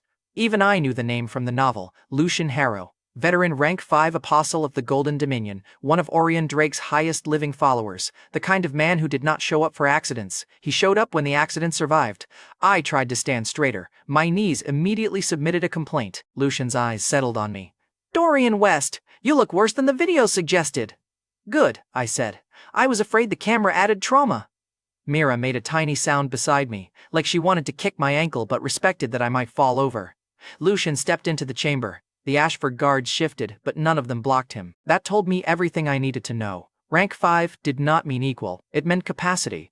Lucian had capacity plus money, relics, influence, training, and enough confidence to use someone's security detail as interior decoration. Sienna's voice stayed sharp. Dorian West is under Ashford protection. Lucian nodded. Temporarily, medically, contractually, not theologically. He lifted one gloved hand, and a flat golden seal unfolded in the air like a document made of sunlight. I am not here to kill your miracle worker, Miss Ashford. I am here to prevent a divine infection from becoming a church. There it was. He did not attack my body. He attacked the room's permission to believe me. The seal projected a formal notice into the air. Emergency petition for divine legitimacy review. Respondent, Dorian West. Claimed patron, Aelia of the First Step. Allegations, unlawful dormant remnant worship, one god covenant violation, fraudulent divinity escalation, corrupted secondary channels, unlawful shrine restoration. I stared at the words. Fraudulent divinity escalation, I said. That sounds like cheating on a standardized test with extra incense. Lucian smiled politely. Humor is common in frightened candidates. Good. I was worried I was special. He ignored that and looked toward Sienna. The iron bench has accepted emergency jurisdiction. The wall behind him darkened. An iron gray symbol appeared there, a balanced scale inside a square. H and K. It had no face or personhood, only the presence of law pressing into the room like a heavy hand. A neutral voice spoke from the symbol. Emergency petition acknowledged. Divine legitimacy. Hearing opened. My stomach dropped. Sienna swore under her breath, which was honestly the most human thing she had done so far. Lucian continued. Until the hearing concludes, Aelia's shrine remains under provisional restriction. Dorian West remains under observation. Any attempt to remove sealed evidence from this cathedral may be treated as obstruction. I looked at Sienna. Can he do that? Her jaw tightened. With Iron Bench jurisdiction, yes. We had gone from basement heresy to divine court in under an hour. At this pace, by breakfast, I would be at war with a moon. Impressive. The iron symbol pulsed. Potential penalties upon adverse finding, shrine condemnation, faction mark severance, loss of divine legal protection, classification as a divine criminal. My mouth went dry. Mark severance! I felt Aelia's crescent twitch under my skin. Not fear exactly. Pain. Old pain. Lucian saw my expression and softened his voice, which somehow made him worse. You have moved very quickly, Mr. West. Too quickly. A forgotten nursery goddess answers after decades of silence. A broke candidate jumps to rank 5. Multiple signatures appear under one mark. A hidden title flashes on an unstable scanner. Surely even you understand why the law must ask questions. I understand why you want the questions asked before anyone asks why Henry Ashford had a Golden Dominion seal in his chest. The room sharpened. Sienna's eyes flicked to me. Lucian's smile did not change. A tragic misinterpretation of contract residue, he said. One your inexperience inflated into accusation. Graham Ashford's voice came from the doorway, rough and dangerous. He had left Henry with the medics and now looked like a man holding himself together with rage and expensive tailoring. My father was dying. Lucian bowed slightly. And I am pleased he is recovering. The Golden Dominion wishes him continued strength. Spare me. Lucian looked almost amused. As you wish. Then he turned back to me and snapped his fingers. A second document unfolded in the air. Old parchment. Gold border, black ink, a seal pressed at the bottom, a footprint inside a circle, scratched through by a line of gold. Aelia's mark spasmed. Pain shot through my ribs so hard I nearly folded. Mira caught my elbow. Dorian? Aelia's voice came inside my head, broken and panicked. No, just one word. It was denial, not explanation. Lucian watched me closely. This is the surviving surrender record of Aelia of the First Step. By her own recorded consent, she relinquished independent authority to Aureon Drake's stewardship after her following collapsed. The room went silent again. Sienna stepped closer. You claim Aelia surrendered her authority? I claim nothing, Lucian said. The record claims it. The iron symbol pulsed. Document admitted as preliminary evidence. My chest burned. The door mark scratched under my ribs like something trying to escape. Aelia's presence flickered in and out, more pain than voice. I forced myself to look at the document instead of the man holding it. If I looked at Lucian, I would only see confidence. If I looked at the record, maybe I would see the lie. The handwriting looked old. The seal looked older, but the wording was too clean, too modern. The phrase, minor developmental divinity, appeared in the third line. That was registry language, the same insulting category the app had used when Trent mocked her. Also, the footprint seal did not sit under the gold line. It sat over it, like someone had stamped Aelia's symbol after the gold had already scarred the page. I remembered the chapel ledger, old ink, messy first moment records, human hands, crooked spelling, tiny offerings. This document looked like history after a lawyer washed it, dressed it, and taught it to lie politely. I pointed at the seal. That stamp is wrong. Lucian tilted his head. Is it? The footprint was added after the gold cut. The old ledger marks do not layer like that. And minor developmental divinities is modern classification language. You want me to believe an ancient surrender record used the same phrase as a cathedral app? Mira's eyes widened. Sienna moved instantly. Iron Bench, note the objection. The iron voice answered. Objection noted. Evidence challenge requires certified counter record. Certified counter record. The court did not care that I saw the lie, felt the lie, or had a goddess twisting in pain inside my chest. None of that was admissible. Lucian's smile turned almost gentle. Suspicion is not proof, Mr. West. Your rank does not make your opinion historical fact. I hated him a little for being right. Then he stepped closer. Tell the bench how you carry these channels. My blood went cold. What? Lucian's pale gold eyes tracked the scanner residue clinging to my mark and paused on the half-awake symbols beneath it. The coin. The contract ring. The door stirring under your mark. Are they independent gods, stolen fragments, possession channels, or have you created an unauthorized root covenant beneath Aelia's broken shrine? Root covenant. The words hit my mark like a hammer striking a bell. Aelia went absolutely silent. Lucian noticed. So did Sienna. So did I. I did not know what a root covenant was. But Lucian did. That was a problem the size of a cathedral. I carry one patron, I said carefully. Aelia of the first step. Whatever else answers through her. Lucian's eyes sharpened. Convenient, accurate, unproven. The iron symbol pulsed again. Respondent must provide evidence of lawful divine continuity or submit to supervised mark examination. Mira whispered. What is mark examination? Sienna's face darkened. They cut into the faction mark with legal authority. My whole body went cold. Cut into my mark, into Aelia, into the only path keeping her voice alive.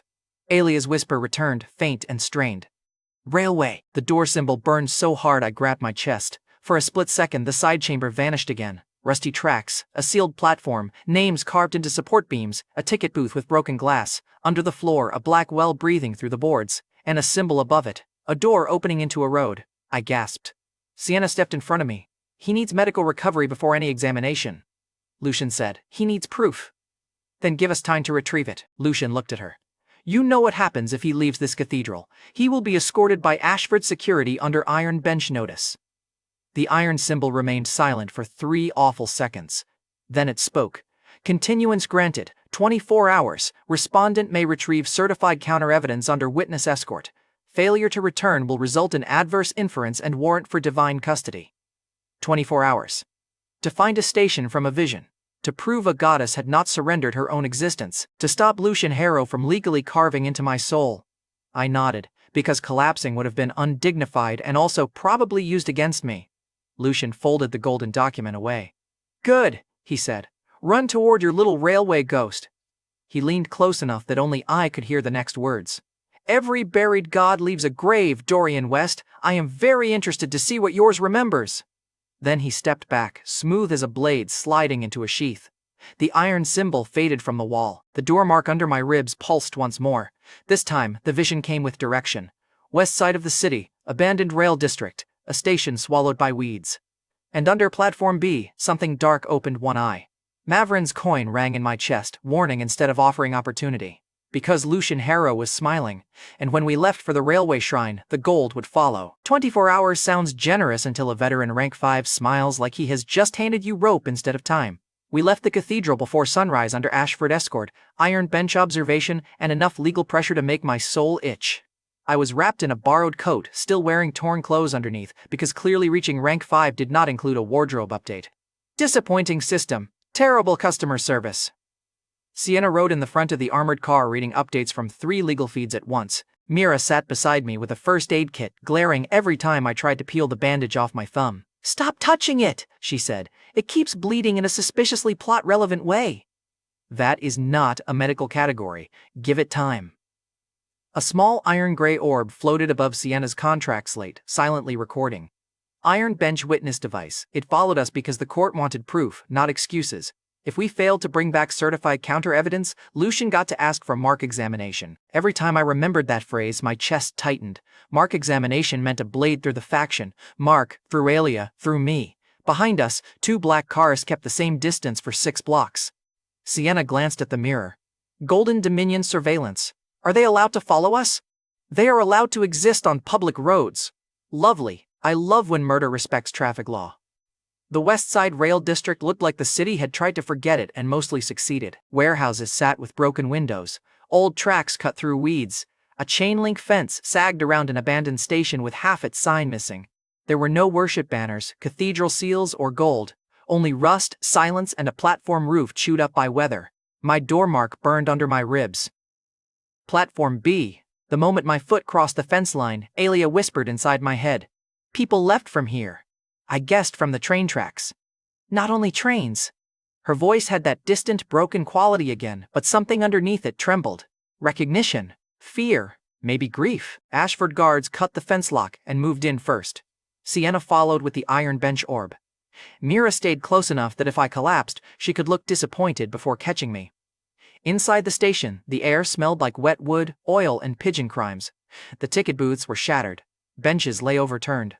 Old departure boards hung crooked from the ceiling. Someone had painted over the far wall years ago, but the paint had peeled in long strips, showing scratched writing beneath.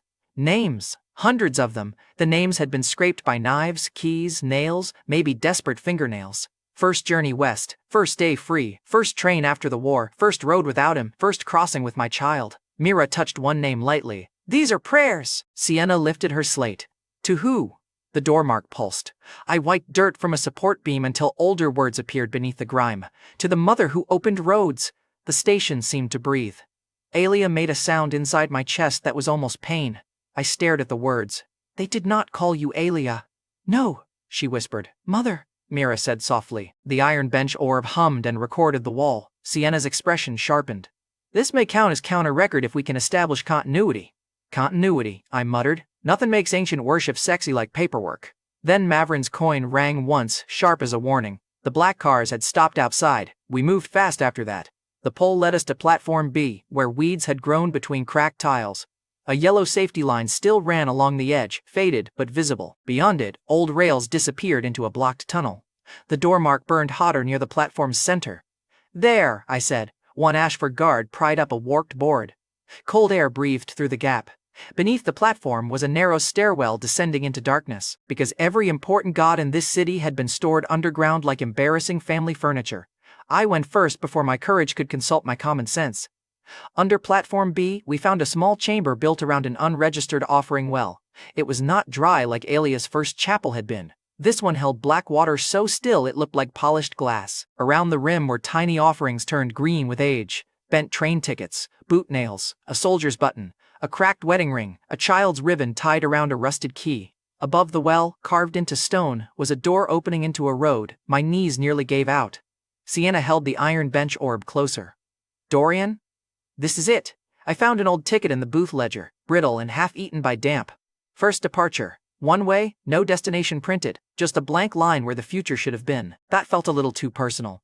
I set the ticket on the well's rim, then added copied names from the wall, one boot nail, and my blood because of course we were doing that again. At this point my thumb should have unionized. I offer the first departures remembered here, I said. The names of those who crossed because staying would kill them, the roads they prayed for, the thresholds they survived. The black water rippled. Outside, metal shrieked. One Ashford guard shouted, "Contact!" Gold light flashed through the floorboards overhead. Sienna drew her weapon. Mira grabbed a loose iron pipe because clearly she had decided candlestands were gateway violence. The well answered with a voice unlike Aelia's cold, Mavrin's rough laugh, or Aureon's legal chill. This one sounded like a door opening during a storm. Who stands at the border and asks for the road? I do, I said. Dorian West, follower of Aelia of the First Step. The chamber shook, the voice went quiet. Then, reverent and furious, it said, Aelia, that little name still bleeds. Aelia whispered, Adrian. The black water rose in a thin line and struck the door mark under my ribs. I saw stations, bridges, gates, alleys, courtroom doors, train platforms, every place where one side ended and another began. Then pain folded me in half. A third mark opened inside Aelia's crescent. A door. Edrin doorward answers the old road, the voice said. Threshold step is yours, little walker. Use it only where a true boundary stands. Try it in empty space, and you will learn why walls enjoy eating fools. Everyone is so supportive, I gasped. The ceiling cracked. Golden cords punched through the boards and wrapped around the well chamber like glowing wire. Men dropped down after them, faces covered by pale masks, sleeves marked with tiny golden dominion scales.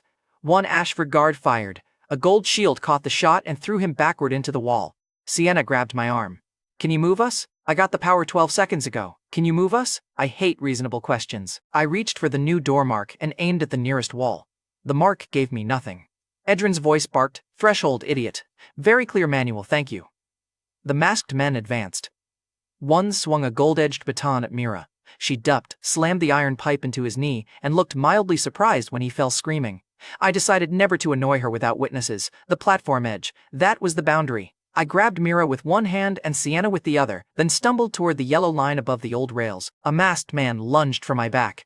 Mavrin's coin rang, and I dropped half a step too early. His baton cut through air where my spine had been. The yellow line lit black gold beneath my foot. First crossing, I said. The world opened sideways. For one awful breath, I was not walking through space. I was stepping through the idea of leaving. Then we spilled out into a boarded service corridor behind the old waiting room. I hit the floor, face first, because divine movement clearly did not include dignity. Mira landed on one knee. Sienna landed standing, because rich people even fell with better training. The iron bench orb zipped after us, still recording. Behind the wall, the masked men shouted. "They will find the corridor," Sienna said. "Then we need the proof first." The service corridor ended at a collapsed mural wall. Most of it had been plastered over, but the threshold step had shaken loose a panel of rotten wood. Behind it was color. Old color. Ancient color, not church gold or modern paint. Ancient black, red, white, and deep metallic gold arranged around a faceless woman standing at the center of a road that split into countless paths. Around her were smaller figures, a falling coin, a ring of vows, a door with eyes, other symbols still buried under damage. My breath stopped. Mira whispered, "That is Aelia?" "Maybe," I said, "or who she was before they cut her down to nursery prayers." At the bottom of the mural, one golden figure had been scratched almost completely away. Someone had gouged the face, the hands, the title, but the remaining symbol was impossible to miss. A golden scale, a coin, a book of contracts. Aureon Drake. Sienna lifted the orb closer. "He is in the mural." I wiped dust from the stone with my sleeve. More of the image appeared. Aureon was neither beside nor above the faceless woman, and the mural did not show a surrender. He knelt beneath her, head bowed, both hands raised like a servant accepting a task. Mira went silent. Sienna stopped breathing for half a second. From beyond the corridor wall, the masked men started breaking through. And I stared at the mural, finally understanding why Lucian had let me run here. Because the station did not just prove Aelia had existed, it proved Aureon had once knelt. The gold had not been first, it had served what came before it. The masked agents did not break through the wall like professional assassins.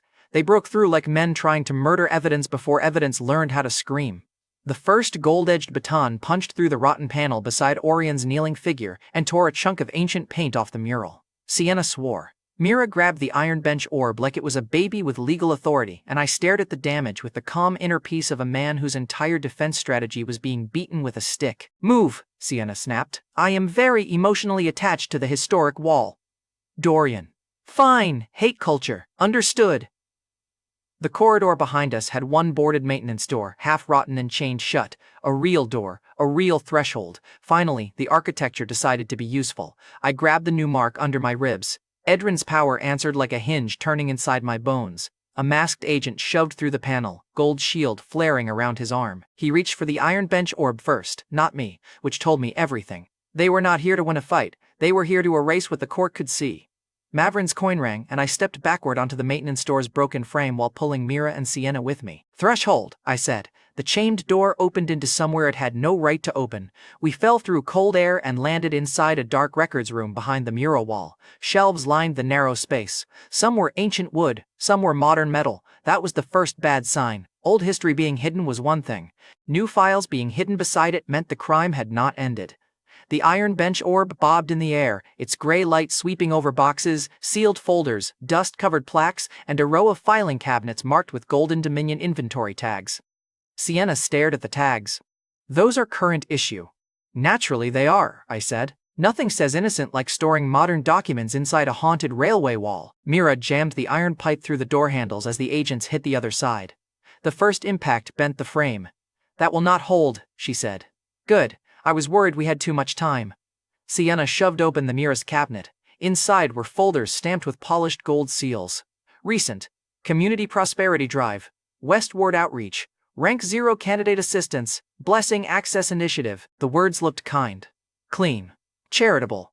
Exactly the kind of phrases rich monsters used when they wanted theft to wear a nice jacket. Sienna opened one file and held it under the orb. The top page showed smiling families standing in front of Golden Dominion banners. Free meals, candidate counseling, small offerings welcomed, public blessing registration for poor neighborhoods.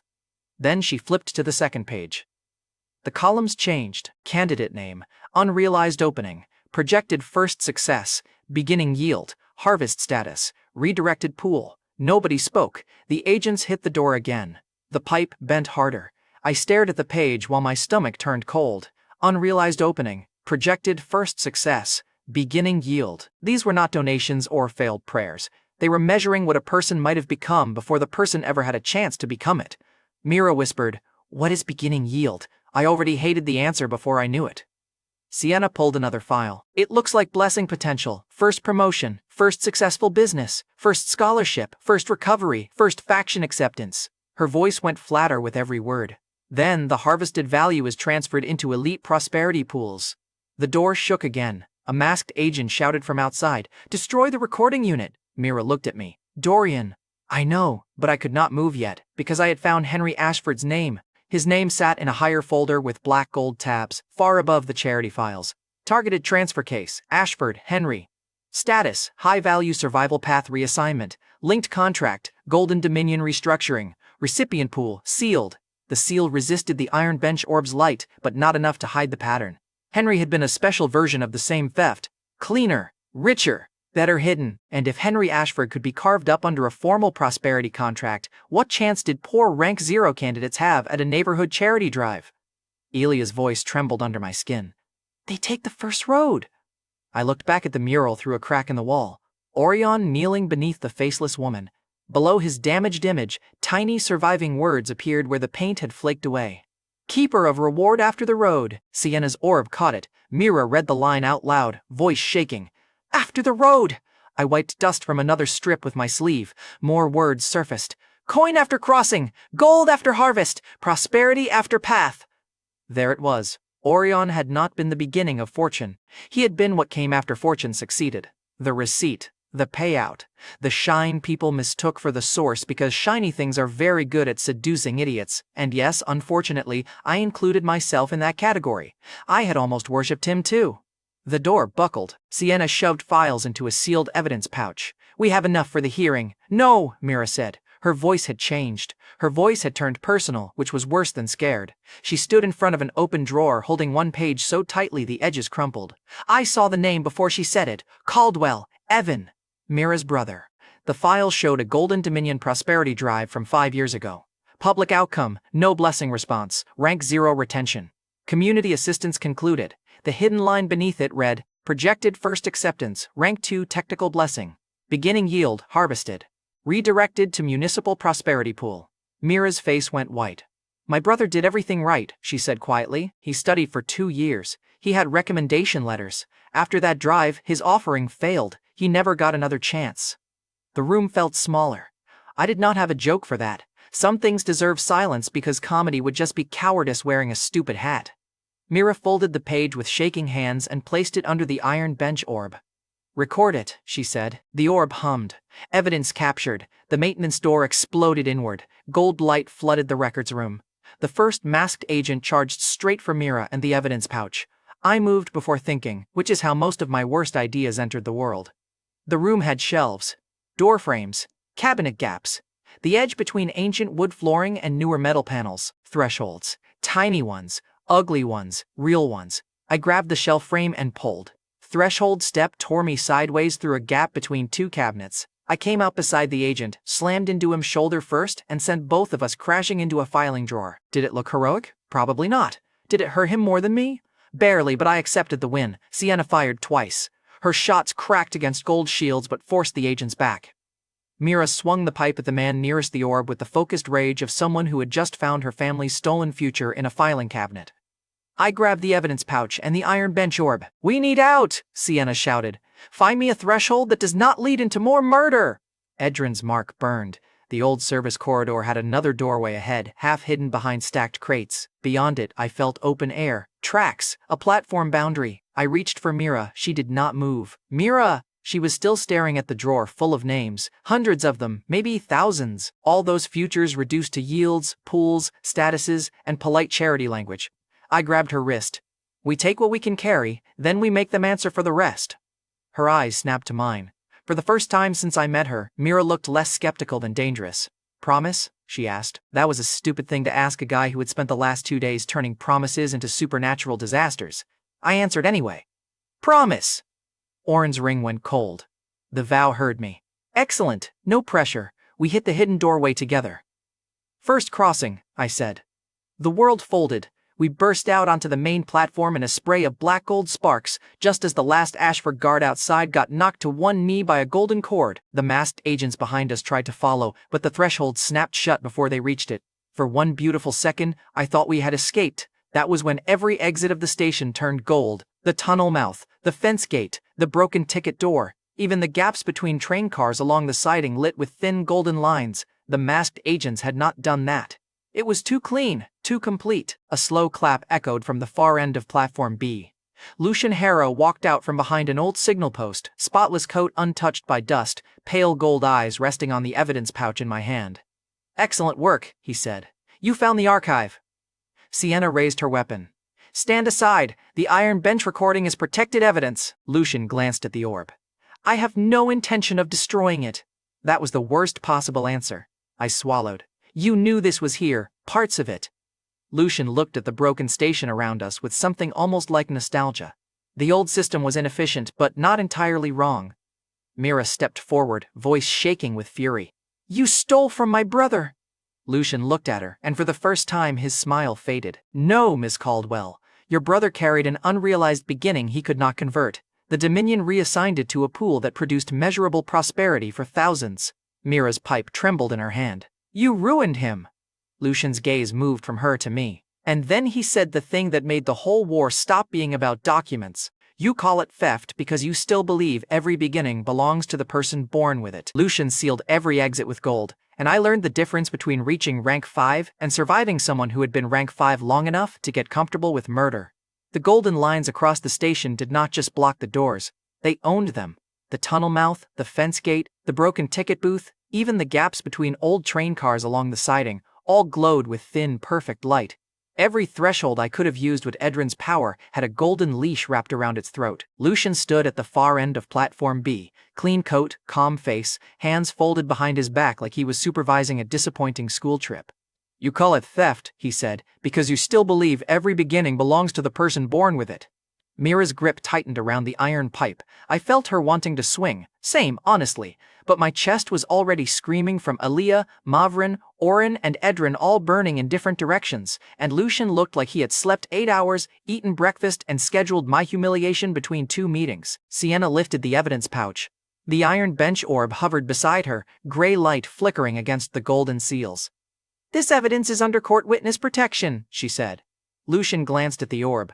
"Then let the court witness the difference between evidence and interpretation." He moved one finger. The platform shifted. It did not crack or explode. It shifted.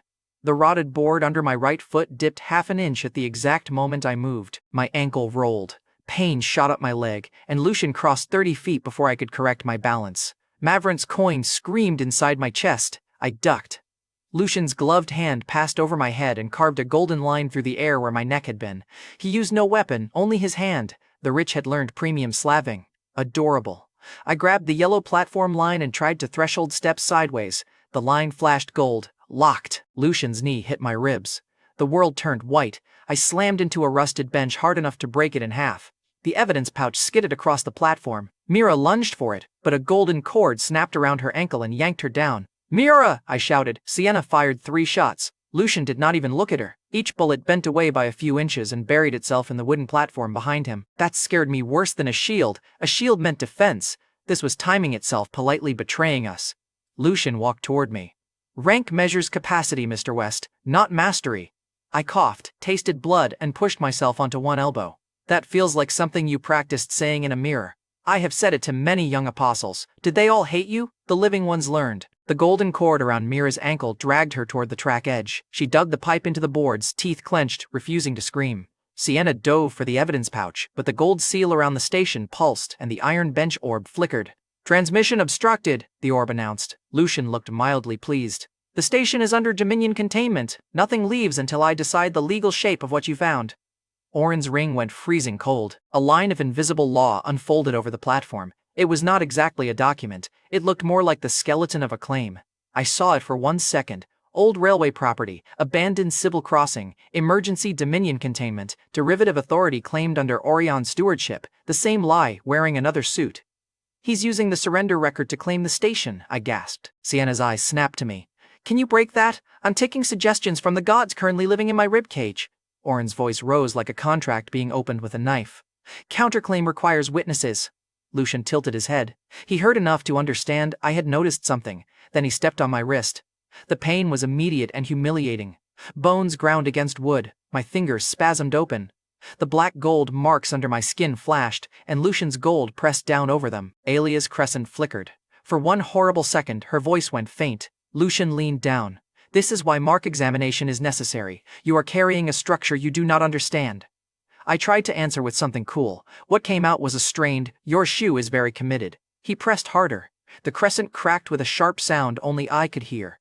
Aelia gasped inside me. Something ugly opened in my chest. Fear opened in my chest instead of power. If he broke the mark here, Aelia would not die cleanly. She would go quiet, again. All those names, all those first roads, all those stolen beginnings would become files in a cabinet and paint under a wall. I refused that future. Mavrin's coin rang once. The signal pointed past Lucian to the evidence pouch, to Mira, to the records. Witnesses. I stopped trying to pull my wrist free and reached for the promise Aureon had heard in the records room. We take what we can carry, then we make them answer for the rest. Aureon, I whispered, call the vow. The contract ring burned black. Mira's file pages snapped out of the evidence pouch as if hit by wind.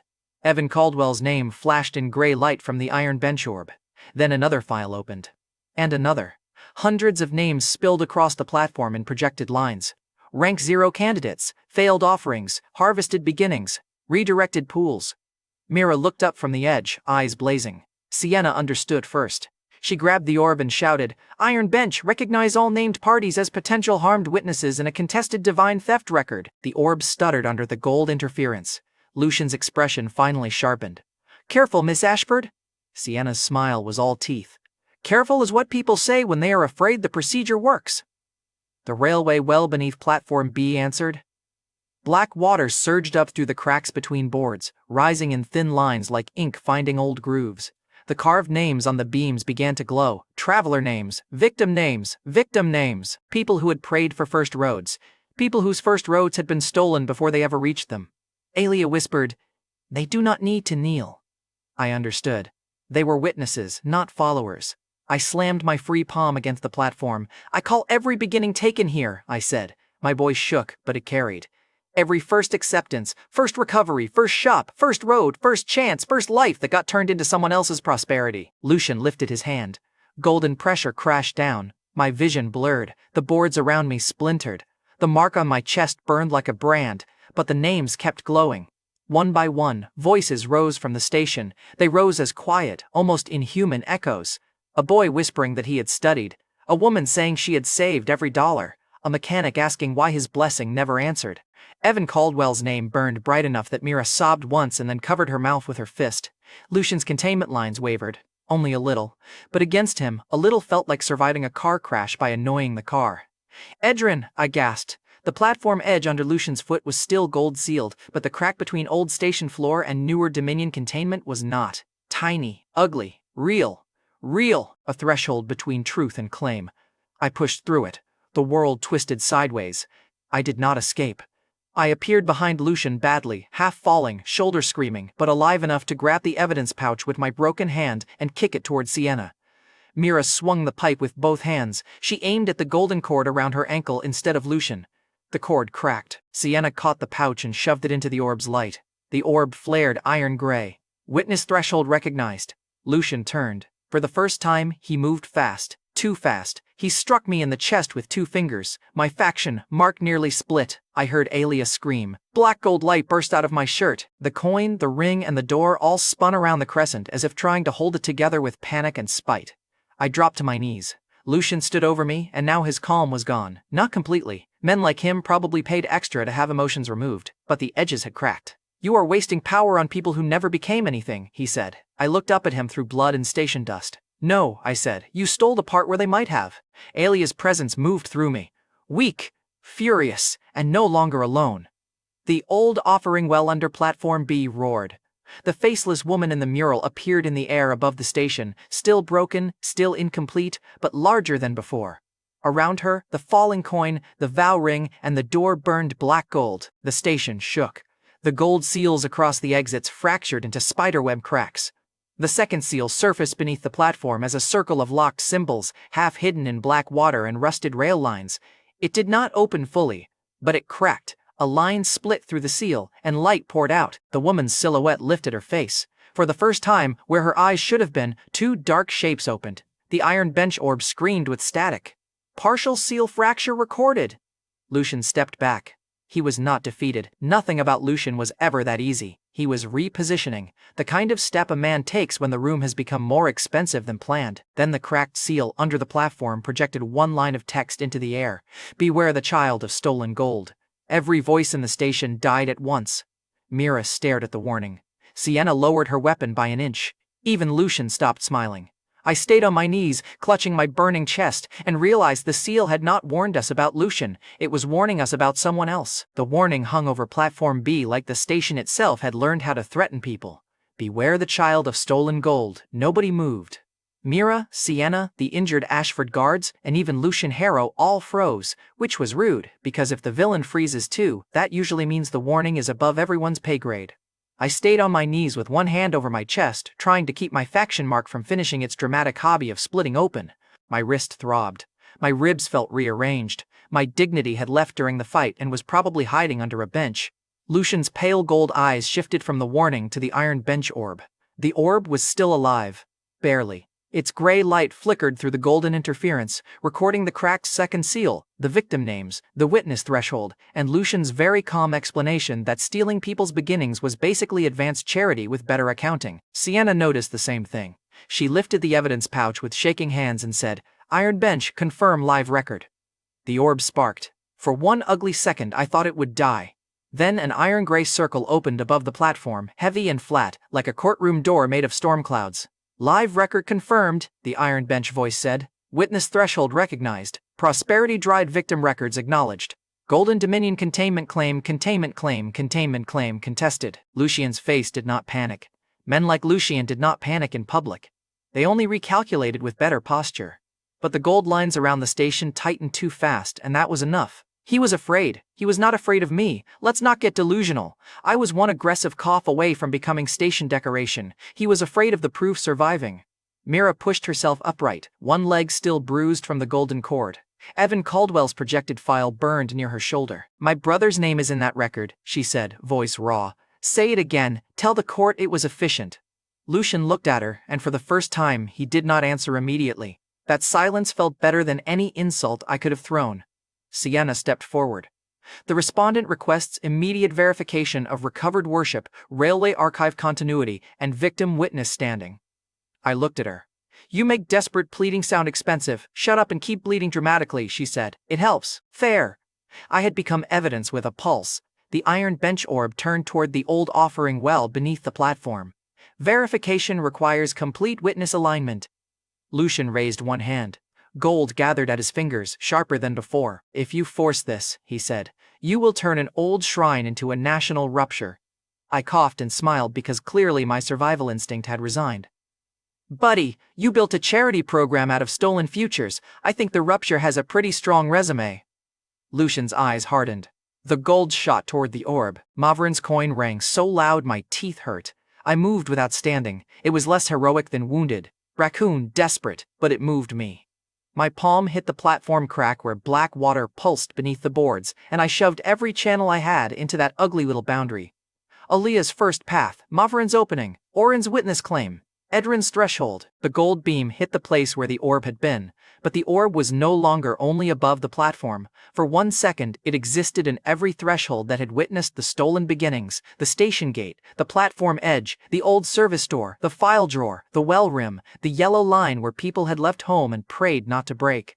The beam passed through empty air. The iron bench orb reappeared above the well, brighter now. Edrin's voice laughed inside my bones. "Better. Still sloppy." "Everyone's a critic," I gasped. The old carved traveler names flared black gold along the beams. Then the stolen names answered. They were witnesses, not ghosts or full lives. Evan Caldwell, Henry Ashford, Maribel Torres, Jonah Pike, hundreds more from the files, thousands from the pools. People who had never known what was taken from them, whose first roads had been harvested before they could even hate the thief. Mira placed her bloodied hand over her brother's projected name. "Eyewitness," she said. Sienna raised the evidence pouch. "Ashford Council witnesses." One injured guard dragged himself upright and pressed his hand to a glowing traveler name carved into a post. "Eyewitness." Then the iron bench circle above us widened. The station was not full of a crowd, but it felt crowded anyway. The weight of unseen names pressed into the air until Lucian's golden seals began to crack. The bench voice spoke. "Recovered worship established." Historical continuity established. Victim witness standing provisionally recognized. Golden Dominion suppression and harvest records entered. Lucian's expression sharpened. Provisionally. Sienna snapped. Enough to block immediate execution. The station shook. The faceless woman above the platform lifted her head. Her eyes were still dark, incomplete outlines, but now they were looking. Really looking. Aelia's voice moved through the well, through me, through the names. I was not gone. The second seal beneath platform B turned. At first, it fought like a rusted lock. Golden cracks tried to pin it shut. Black water surged around the edges. Old rail screamed as if the whole station remembered every departure at once. I crawled forward, dragging one useless wrist behind me. "What do you need?" I whispered. Aelia answered, weaker than I wanted and stronger than she had ever been. "Recognition." I laughed once, breathless and ugly. The one thing I'm accidentally good at causing. I raised my head toward the iron bench circle, the victim names, Mira, Sienna, the broken guards, Lucian, and the hidden well listening beneath us. "I recognize Aelia of the first step," I said. "She is neither a surrendered remnant nor a nursery error, and she was never a broken footnote in Aureon's pretty gold ledger." The air tightened. Lucian stepped forward. "Dorian." That was the first time he sounded like he wanted me to stop, so obviously I kept going. "I recognize the mother who opened roads. The first path before the reward, the beginning before gold." The station cracked open with black gold light. The second seal shattered. It did not explode. It shattered like a lock, finally admitting it had lost the argument.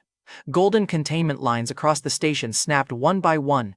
The exit gate burst open. The tunnel mouth went dark. The service door slammed wide. Every trap threshold took one breath of freedom. Lucian stepped back again. This time everyone saw it. The iron bench voice rang across platform B. "Second seal fracture verified."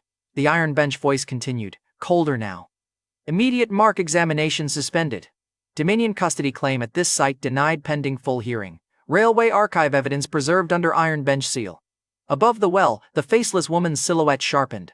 Her eyes opened fully, dark and ancient, but the place where her true name should have been remained blank, a wound made of missing letters. Then the system display burned across the air. Rank 6 pathway, incomplete. Requirement, 3 seals fractured. Current seals fractured, 2. Divinity rank, 5 maintained. I stared at it. "Maintained," I wheezed. Love being told I did not level up after almost getting premium murdered. Mira choked out something that might have been a laugh and might have been a sob.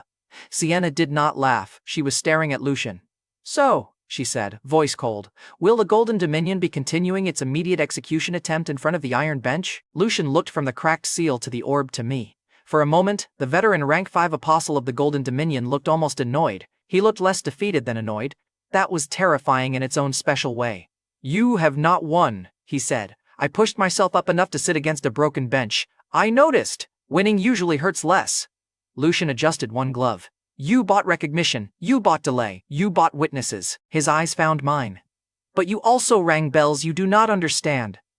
Gold light opened behind him, forming a clean door where no door had been.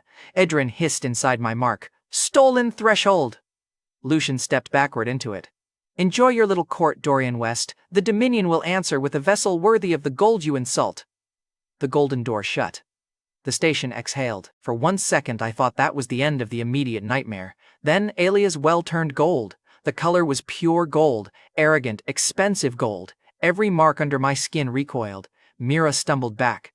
Sienna raised her weapon at the well like she was going to shoot a reflection, which honestly matched my emotional state. The iron bench orb buzzed.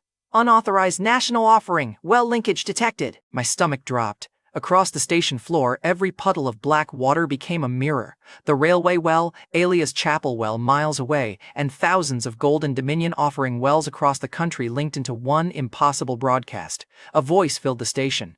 The voice was neither Lucian's nor human. It was warm as coin, smooth as a signed contract, huge enough that my bones wanted to kneel before my brain could tell them absolutely not.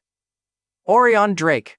Citizens of this nation," the god's voice said, "a criminal distortion of fortune has been exposed." My mouth went dry.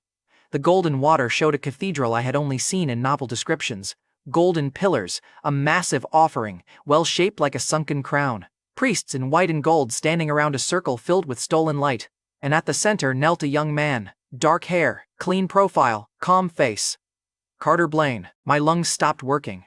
The original protagonist, the golden boy who was supposed to rise later. Much later.